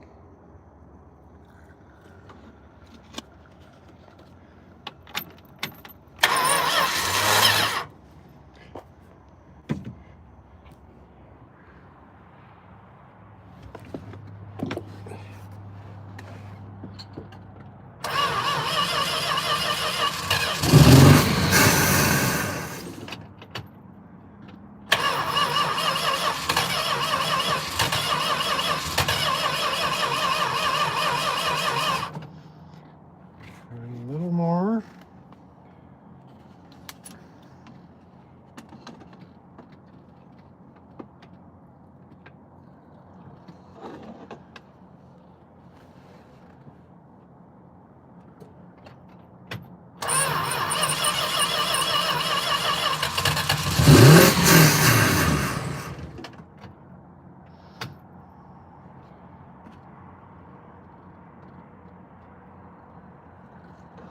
Might actually have to fill those bowls up again.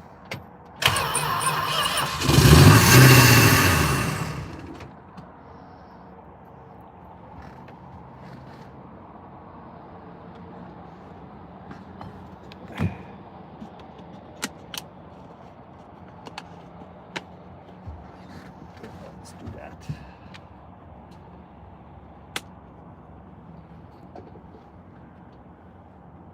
Fill up the carb bowls.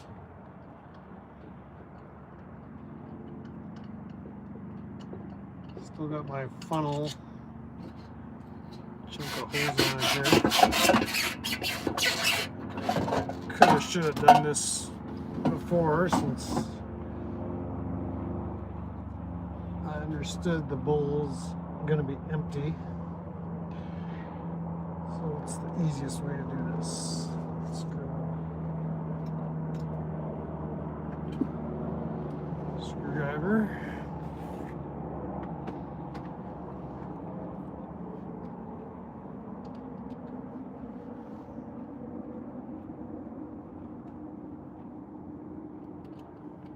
Fuel filter. The thing I just stuck on there, we'll take it right off. This is how I got it going before. So I've disconnected my, let's flip you around here. So I disconnected my fuel line. We're going to put this in place.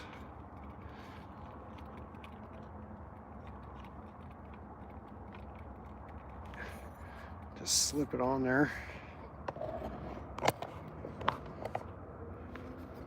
Make sure this funnel is fairly secure.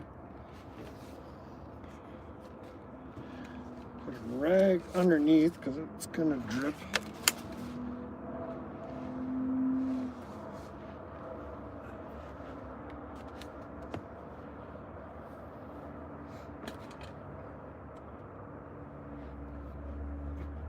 Just use this guy.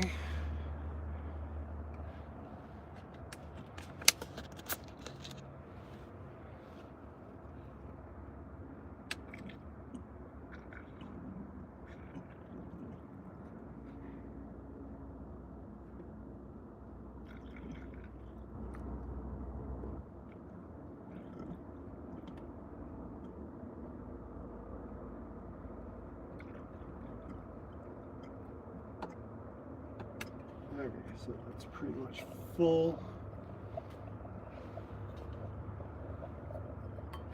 Dump the excess back into this cup.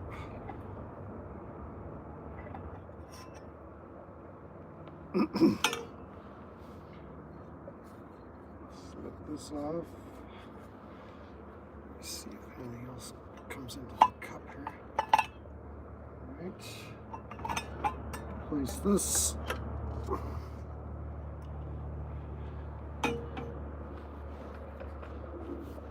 Clamp that back on. Excuse me.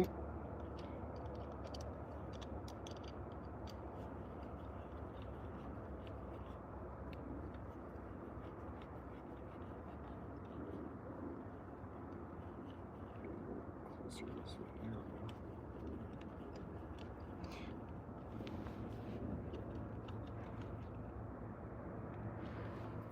Don't know if I saw anything worth looking at there.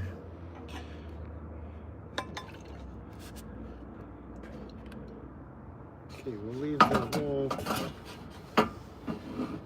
fuel cleaner assembly off for now. So we'll prime it.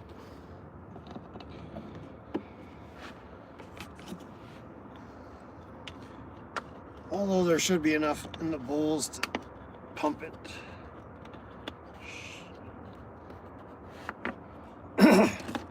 I'll just pour some gas down if it doesn't start up right away.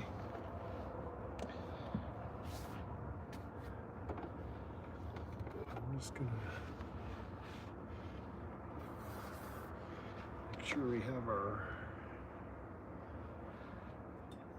everything ready to go. So it stems up here. Air cleaner assembly is right here.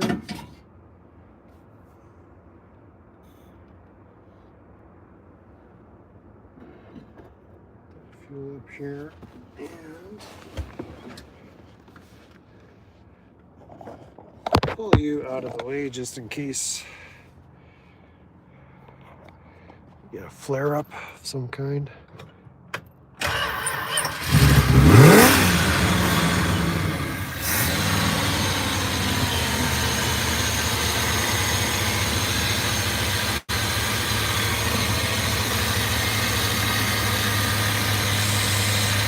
The fuel pump is pumping fuel.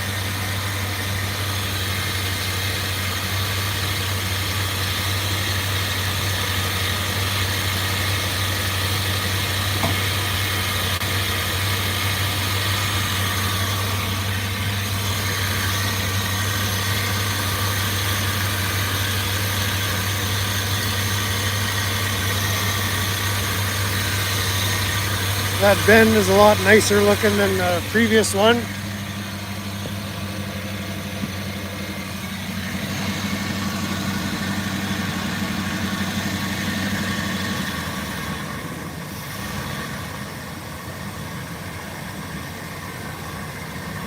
So we put this back together.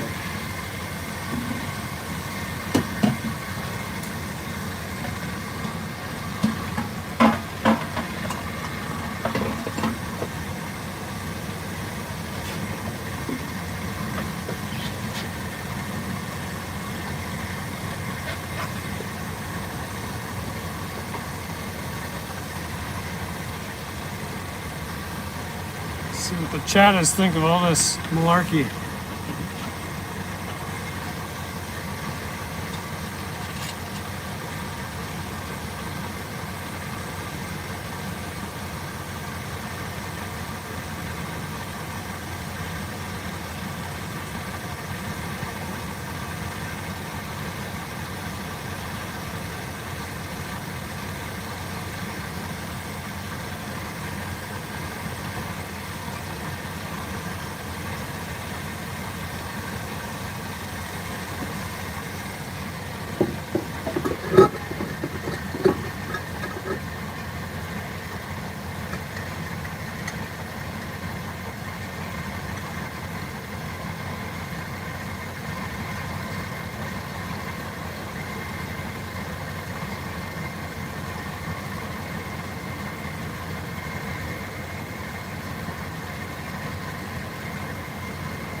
From under there.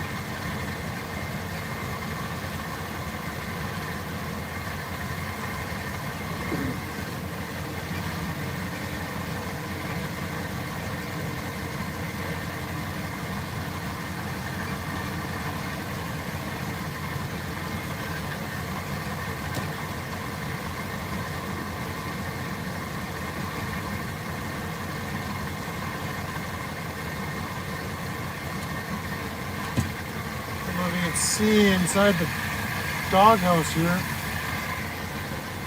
there was a bunch of fuel spraying up in there.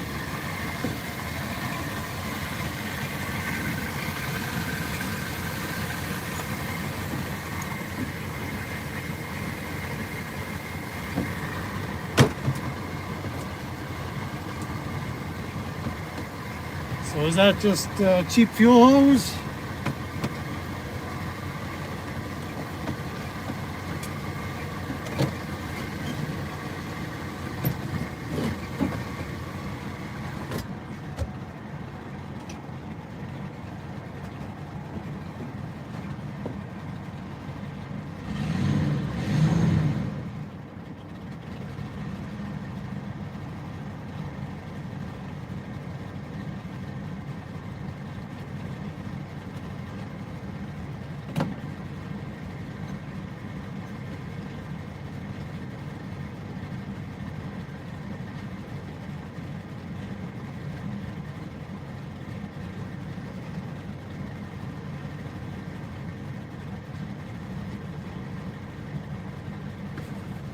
See if the fuel gauge is creeping up. Can't see.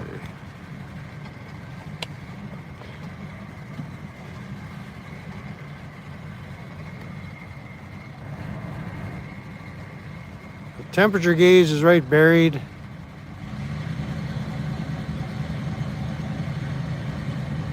And then the charging circuit should be hovering right around 0, but and then my oil pressure gauge is buried right to the top too. So there's still something going on with this instrument cluster that's not right. See if we can dig into that some more. We'll see what you guys are laughing at here.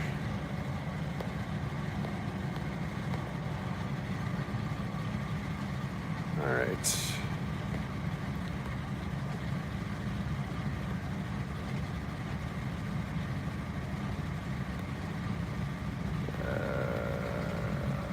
All right. Oh, there's a whole discussion going on. All right.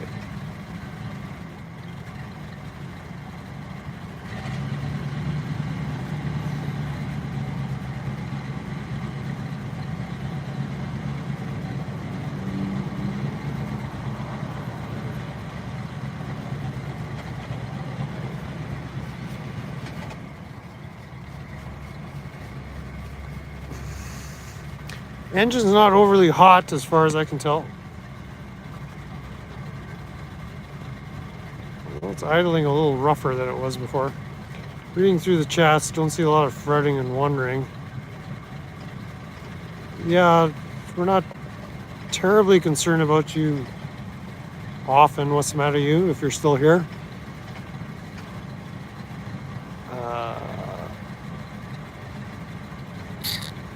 Mr. O, what's wrong with these folks? Yeah. Chain bonging. It's not MK Ultra, it's Mike Kane. So might have to change his handle to just Mike #1. Unless you are part of the MK Ultra program. I think that came up in a previous stream.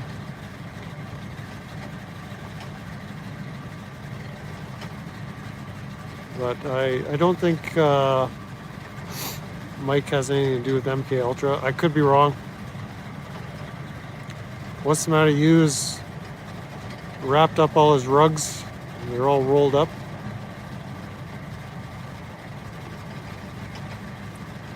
It's MK Prog Jam, not MK Ultra Program. So you might want to clarify that. It's it's explaining prog rock, not program.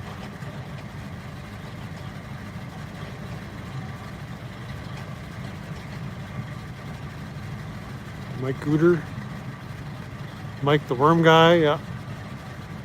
Mike Hunt.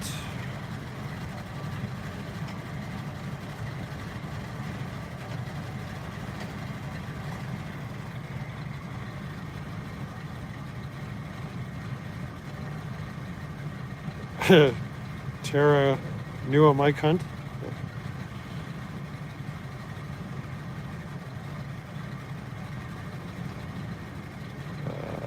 Packers game. Yeah, sounds boring. Later, Tara. It's probably long gone.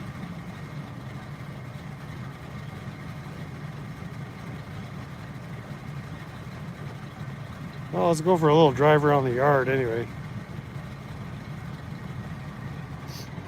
Mike the Spook. Yeah, I don't think anybody believes you. I don't think the CIA was doing their recruiting among the prog rock enthusiasts. I could be wrong. Maybe prog rock is one big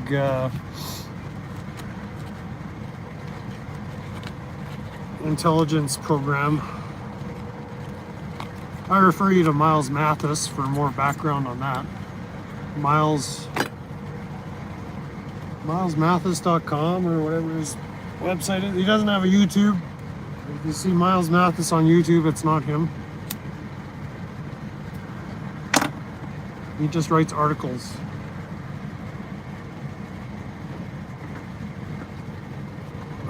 We'll go for a little spin around.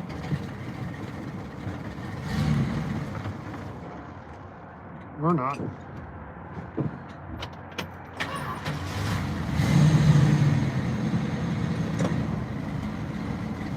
It's running. It was idling nice and smooth before. So maybe my gas gauge is off. Maybe I am just kind of running on vapors here.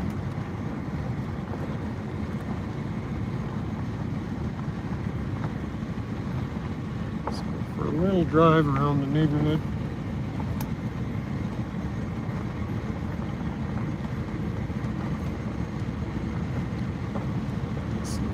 backs up at all.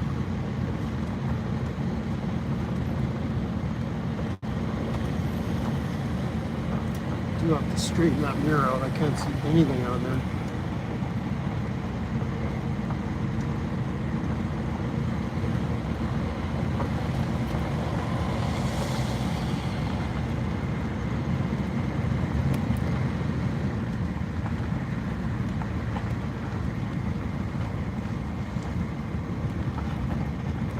I think it just is in need of some nice fresh fuel,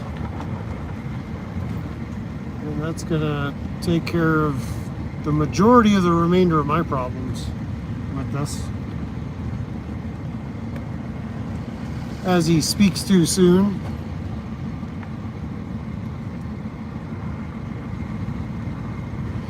Who knows what problems lie around the corner for this vintage Mopar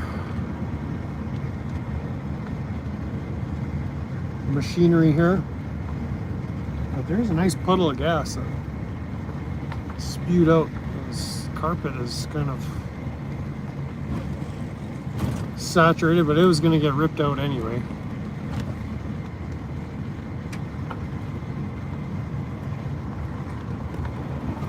Got the windows wide open to get the vapors out. We don't want any ignition events here.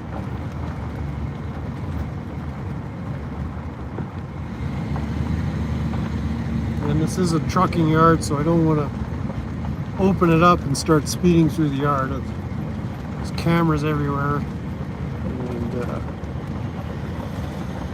don't want anybody to call the FBI on me.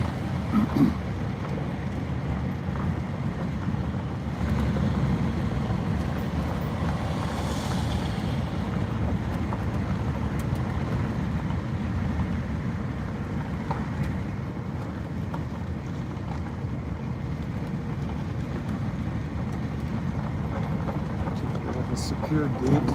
Whoops. Truck driver coming through.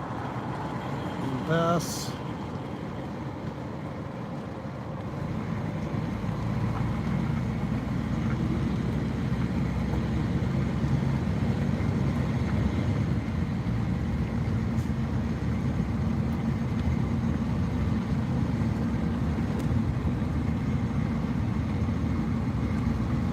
So yeah, all my gauges are unreliable here, as far as I'm concerned. Although the fuel gauge is behaving the way I expect it to, the temperature gauge is not, and the oil pressure gauge is not. Everything is grounded. Everything needs to be grounded just so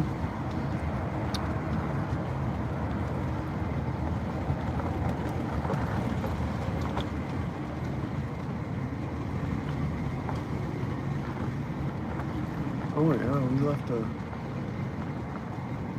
good puddle of gas on the ground where we were parked.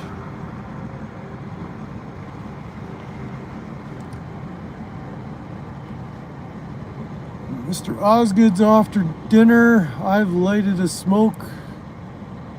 Blackheart Rebecca has showed up. Well, welcome. We hate you too.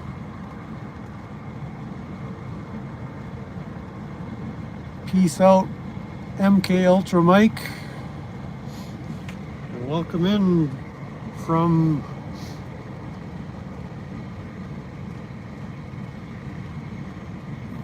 France. You got the Europeans have invaded the chat. How do you say La Rata in French?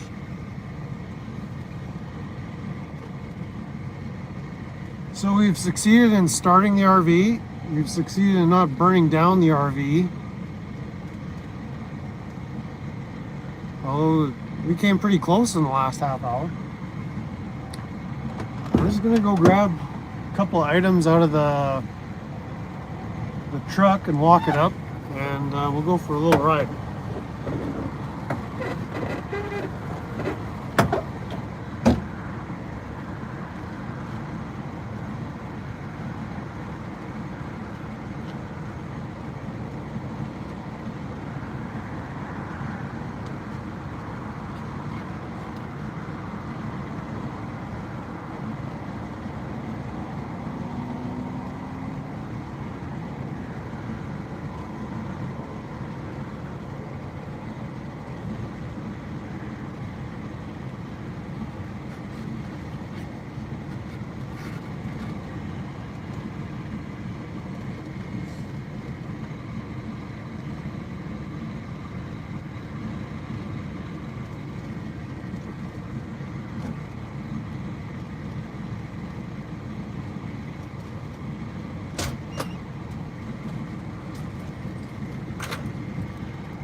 Okay, buddy. It's all good.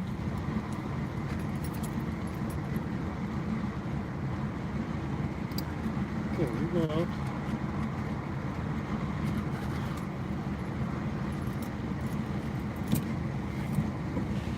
All right, we'll go for a little walk here.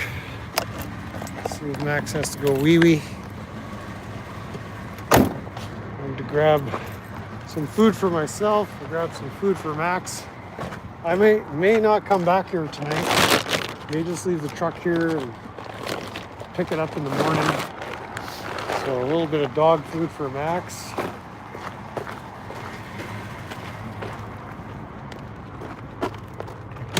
If we make it to the truck stop without any issues, I may just leave Max in the RV and grab an Uber back here.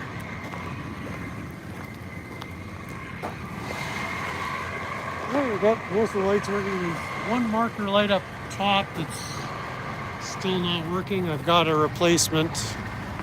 I don't know if it's the bulbs.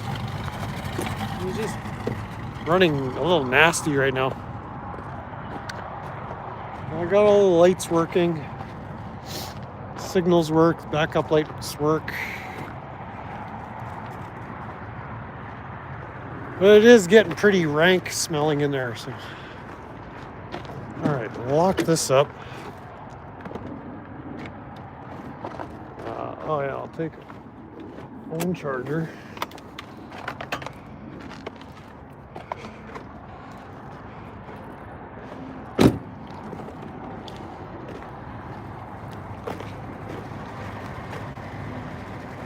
No, you're not going in the truck.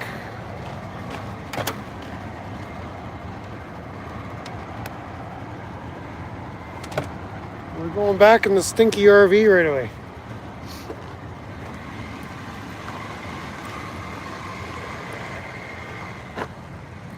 There's Doggy.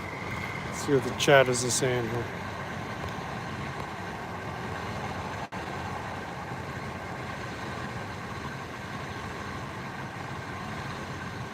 La rata in French is la rata, as I suspected.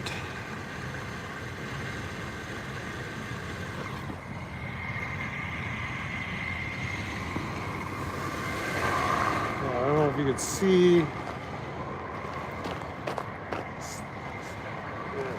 Not good light here.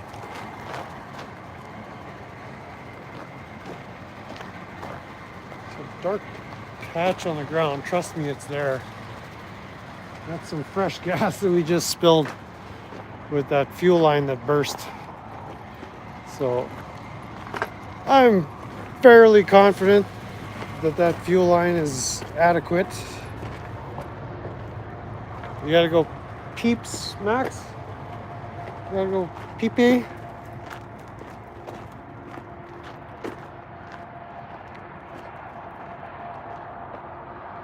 We'll just see if he does any business. Yeah, it's always something with this RV. But I've got my little Tweek bunk set up in the back seat of the truck. So I've been sleeping in the truck for the last 4 days, 5 days, no, for the last week, really. I left here Monday in the rental car, got home Tuesday, picked up the truck Tuesday evening, and I've been pretty much camping out in the truck. Max in the front seat, me in the back seat. But, oh, it's locked up again too. I'm not gonna open it up again. Hard to see in the dark anyway.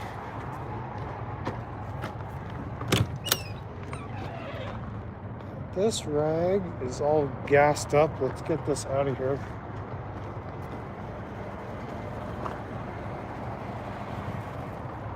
I stick it in this compartment. It shouldn't stink up.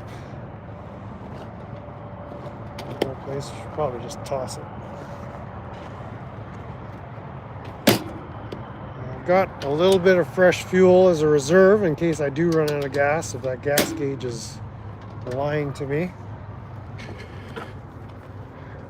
I've got extra jacket, extra that.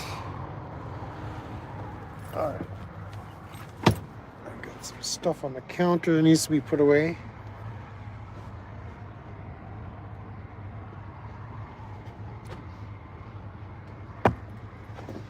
Come on. Good boy. Put some lights on it. Oh, I got my switch off. Here, I'll get some lights on in here. Still lurking around in the dark. Do this. There we go. All lit up. Okay, so put you down here. Snacks here. Gigantic Dr. Pepper. Toolbox up. Toolbox here.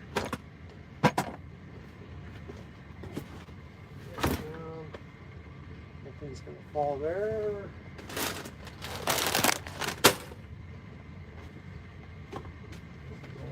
Fine.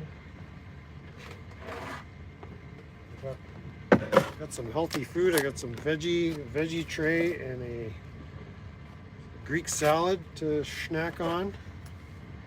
Max, you already ate, so we're not doing that.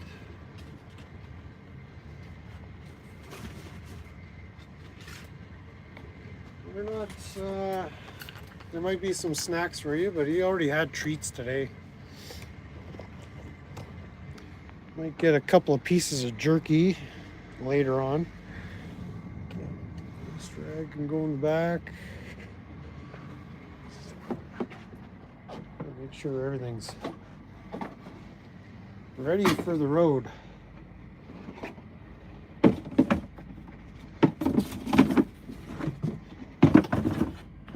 Just stretch it nicely there.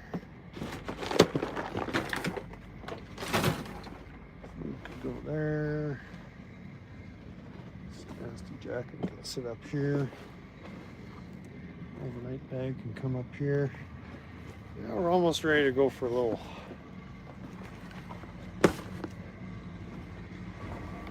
trip to the truck stop. Smokes, garbage.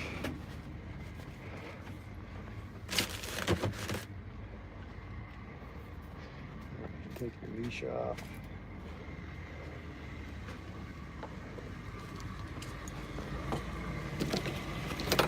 Let's get this water. Oh yeah, I also brought from the other truck this ignition switch from bumper to bumper. I also picked up some bulbs there. Actually, that's something I should grab from the other truck. Oh yeah, Max is ready for water, so let's give him some water. Here, let's fill that up for you. Hey, isn't that good? I'm gonna grab those bulbs. They were super cheap. Bumper to bumper. That used to be like a Canada-wide chain. But I don't even think they operate in Manitoba anymore. They got a huge distribution warehouse out here in Calgary. And these bulbs were cheaper than what you get at the truck stop. The hardware store, they're like $10 for 2 little bulbs.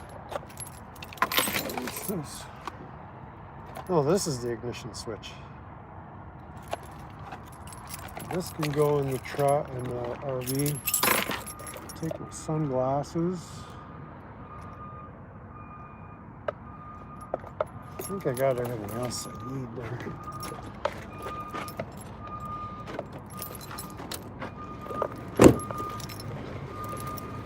Oh no, that was a fuel filter, I think. I grabbed an extra fuel filter. So that's what this is. This is from Part Source. Oh no, that was from Napa. This is the ignition switch from bumper to bumper. Always can sit in there, but these little replacement bulbs, at Part Source they wanted, which is like our O'Reilly's, they wanted $10 for 2 bulbs. And at Part Source,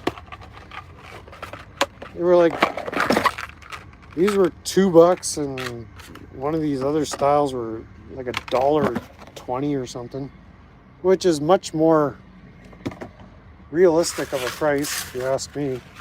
I don't see how, but even at O'Reilly's, you know, a 2-pack like this when I was in the States was $10 or $7 or something. It would have been $12 Canadian.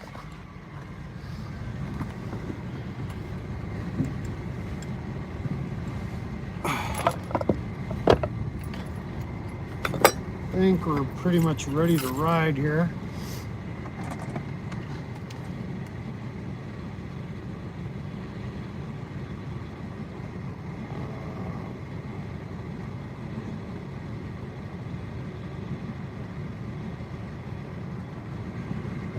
So we'll make our way to the security gate. Oh, I should see it. I can adjust that mirror without loosening it. I'm literally just looking at the side of the RV.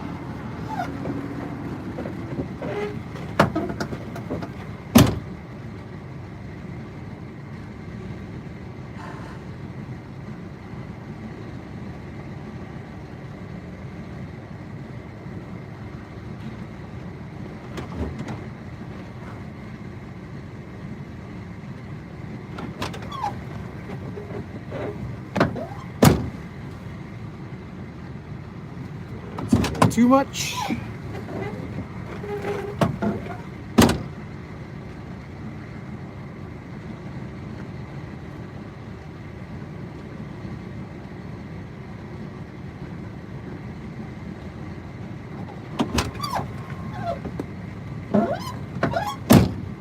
That's better.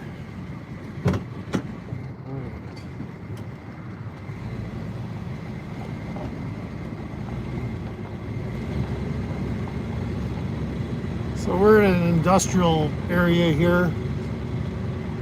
So we'll drive around the streets where there's very little traffic before we go onto the roads where there is more traffic.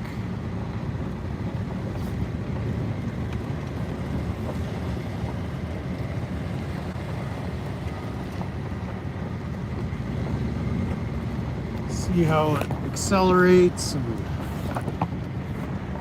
runs.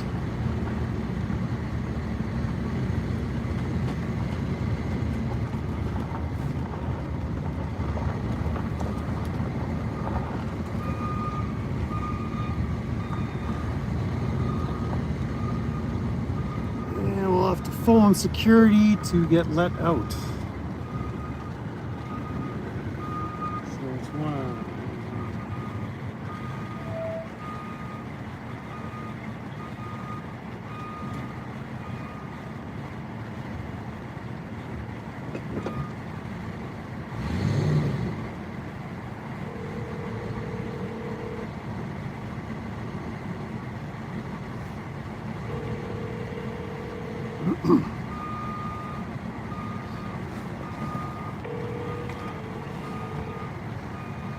Welcome to the Security Operating Center for TFI International.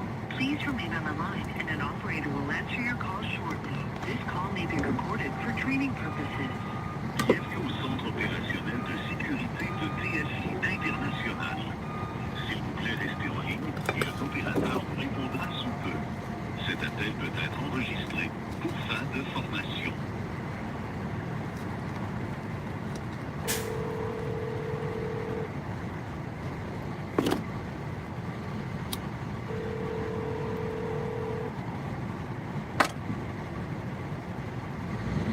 Welcome to the Security Operating Operating Center for TFI International. Please remain on the line and an operator will answer your call shortly.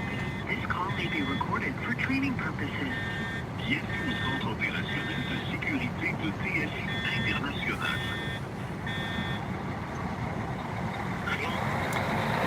Hello, I'm leaving the TFI yard in Calgary in a private vehicle.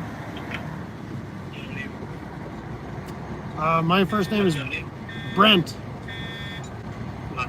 Shymko, Shymko. Thank you.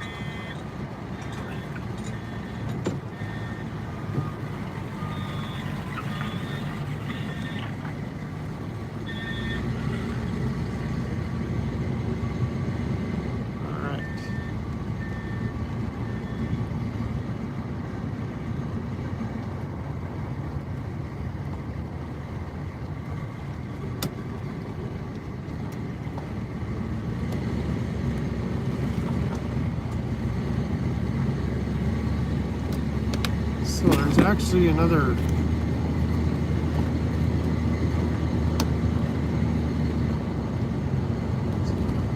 card lock fuel station right here. I just wanted to pull in here, see if it's a safe place to park.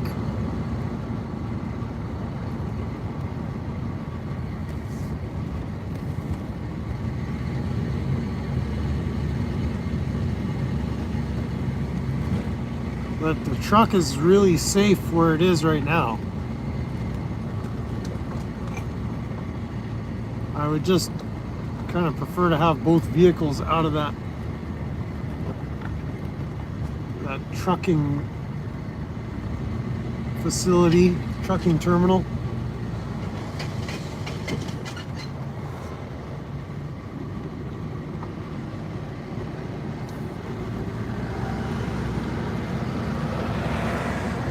Over here, yeah, it's not the worst place to park, but it's no better than where I'm currently parked.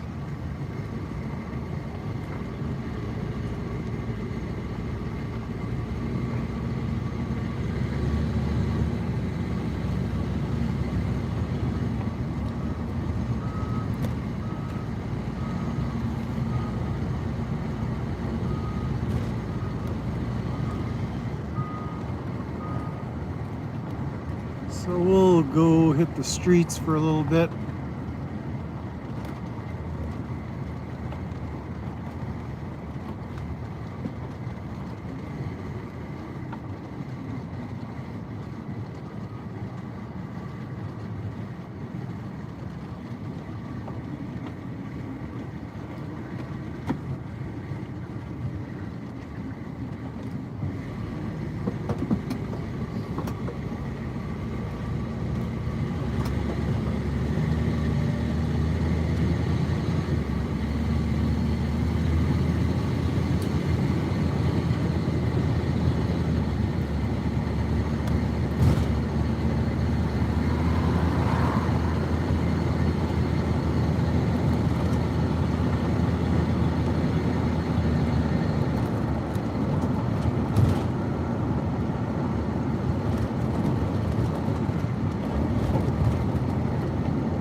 Just cruising around.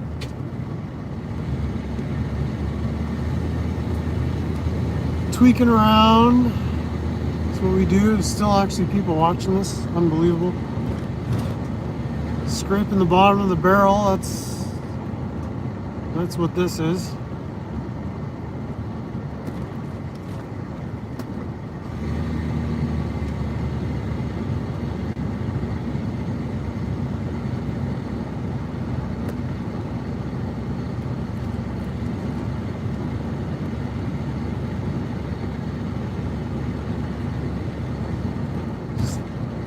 A lot of bumps and curves in this. I can't do a good hard acceleration. The road's a little rough here.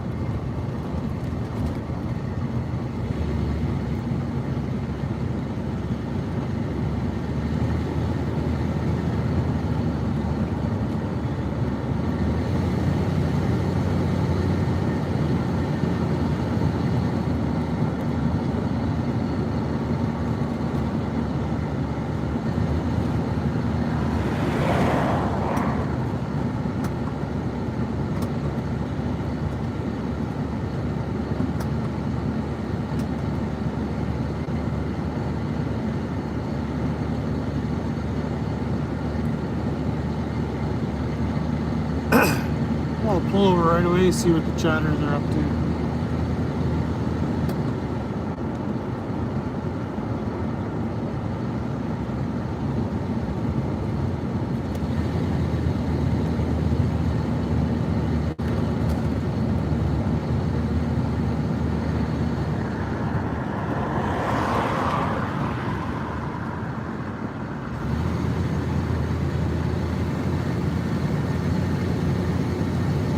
Nice place to turn around here.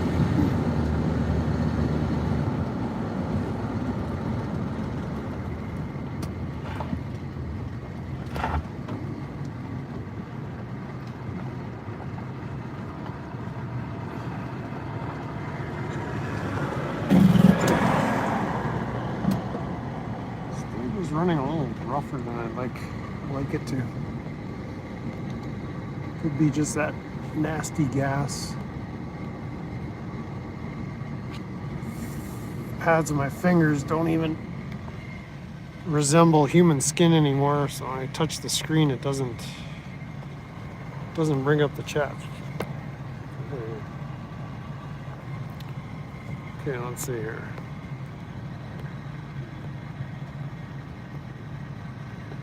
Yeah, hit the like button. Yeah, where I was in the States, it was pretty much more expensive than California.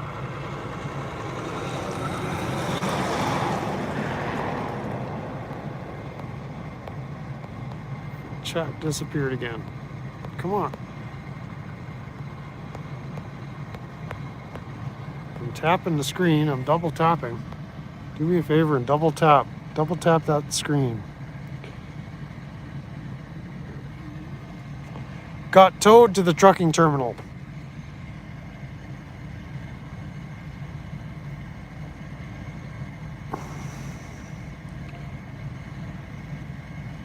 Eight or nine lurkers. Yeah, that's what worries me. Who are the lurkers?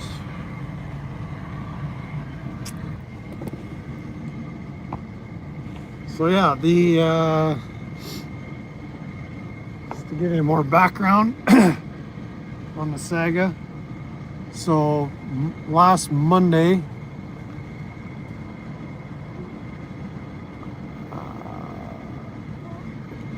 can't just double tap anyway. Like, what's it good? How hard is it to do this?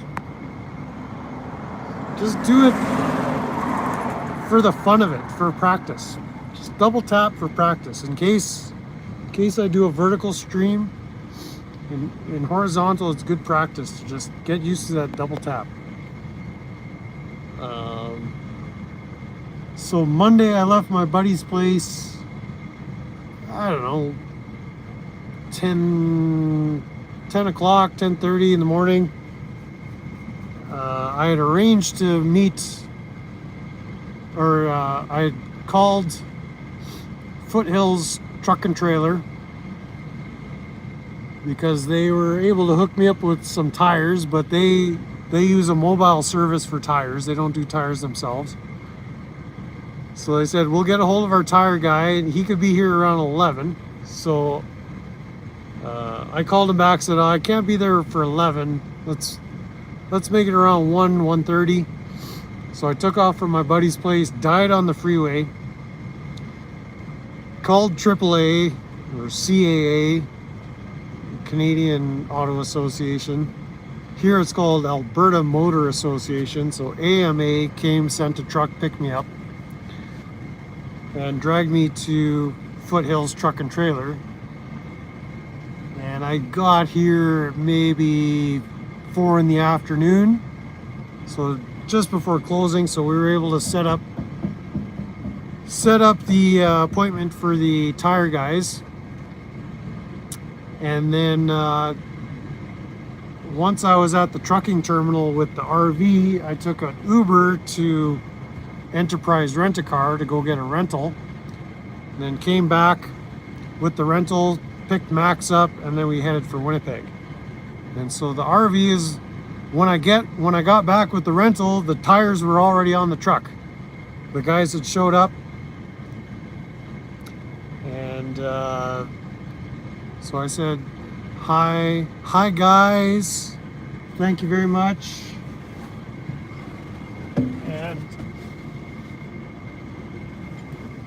And then Max and I took off for Winnipeg. And so the RV has been in the trucking yard at the terminal since last Monday. And then I got back Saturday. I got back to the trucking terminal from Manitoba. I left Friday, got back here around 2 in the afternoon, paid for my tires, and then went about trying to get this thing started again. Well, the RV. So I got 4 new tires on the RV.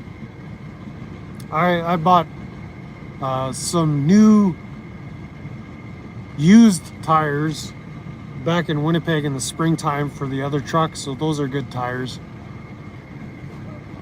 At Croy Tire in Winnipeg. So they were like 75% new. So there's a good set of tires on that truck. They're not winter tires or anything. These aren't winter tires. There's only one tire option I had for this thing, which are Firestones. They were $400 a piece. So it was a $1,600 bill for 4 tires. And then, yeah, Saturday I was working on this. No success to get it running. Yesterday I spent most of the day. I didn't do a live stream on this yesterday. And then this morning I did a live stream.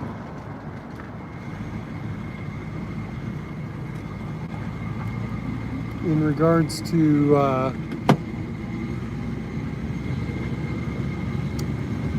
troubleshooting the remainder of my problems. And now we're up and running. So I think we're gonna make a beeline for the truck stop. Although I should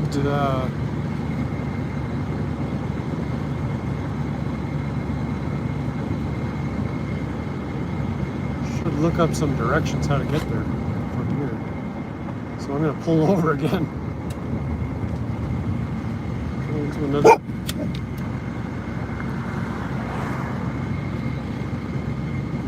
Max is hallucinating, thinking he's seeing. Well, what is this? A dead end? Just a bend in the road. Just a bend in the road. Extremely dark out here.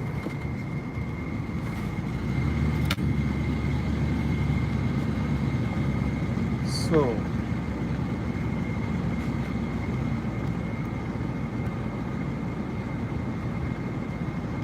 we'll look up.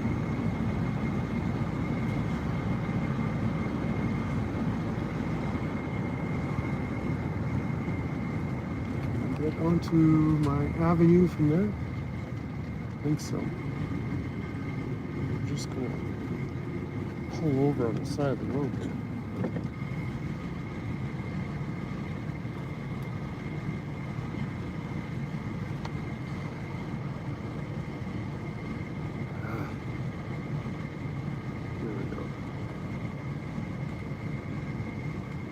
No, not that one.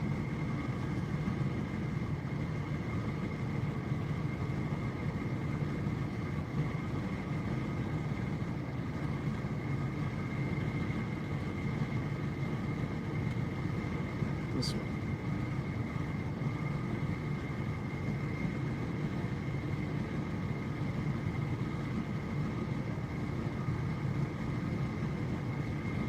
So.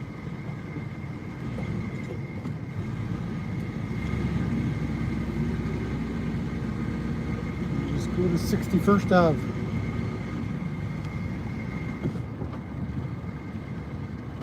Going the right way.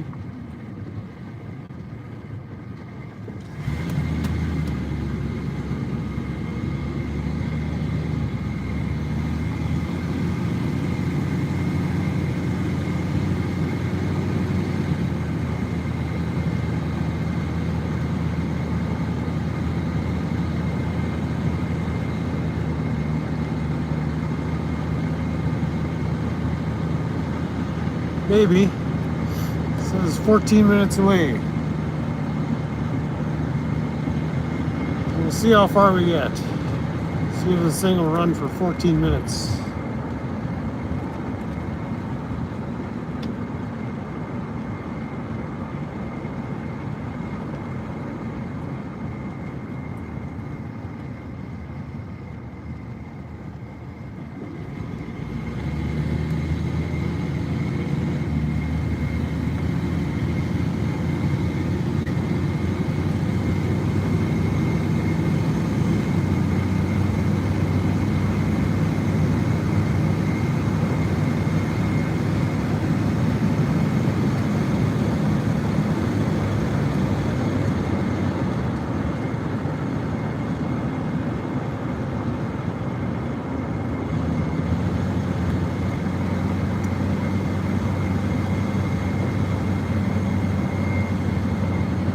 Flying J. Let's go to the Flying J.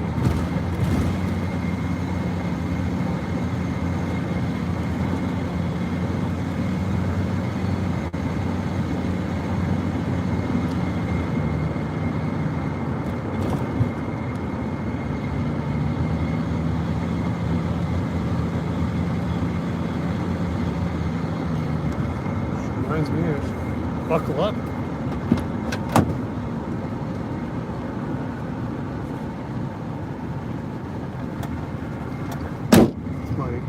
Good old lap belt.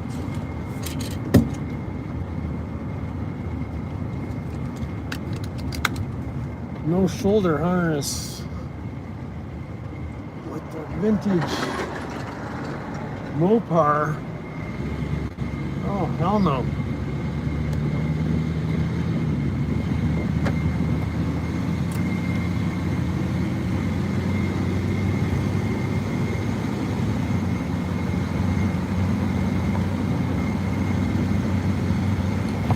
Alright, should be like straight down this road.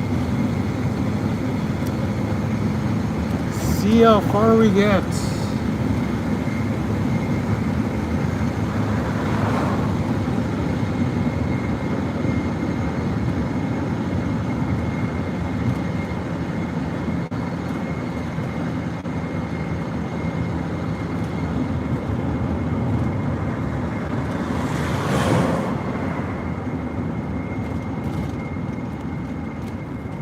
Notice one of my brake calipers is leaking as well, so that's gonna have to be addressed. It might need a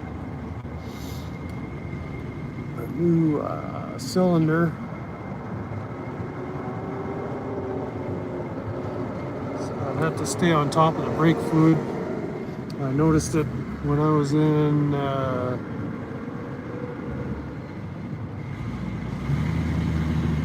Montana.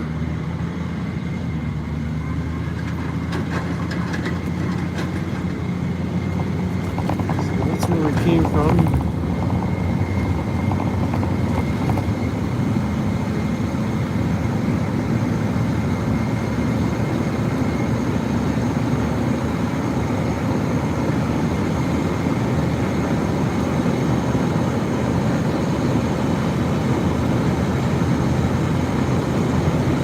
Well, I guess this is a test for the ignition module too.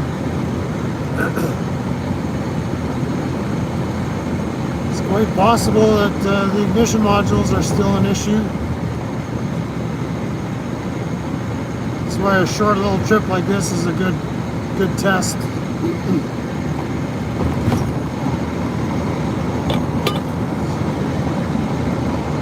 See the progress here.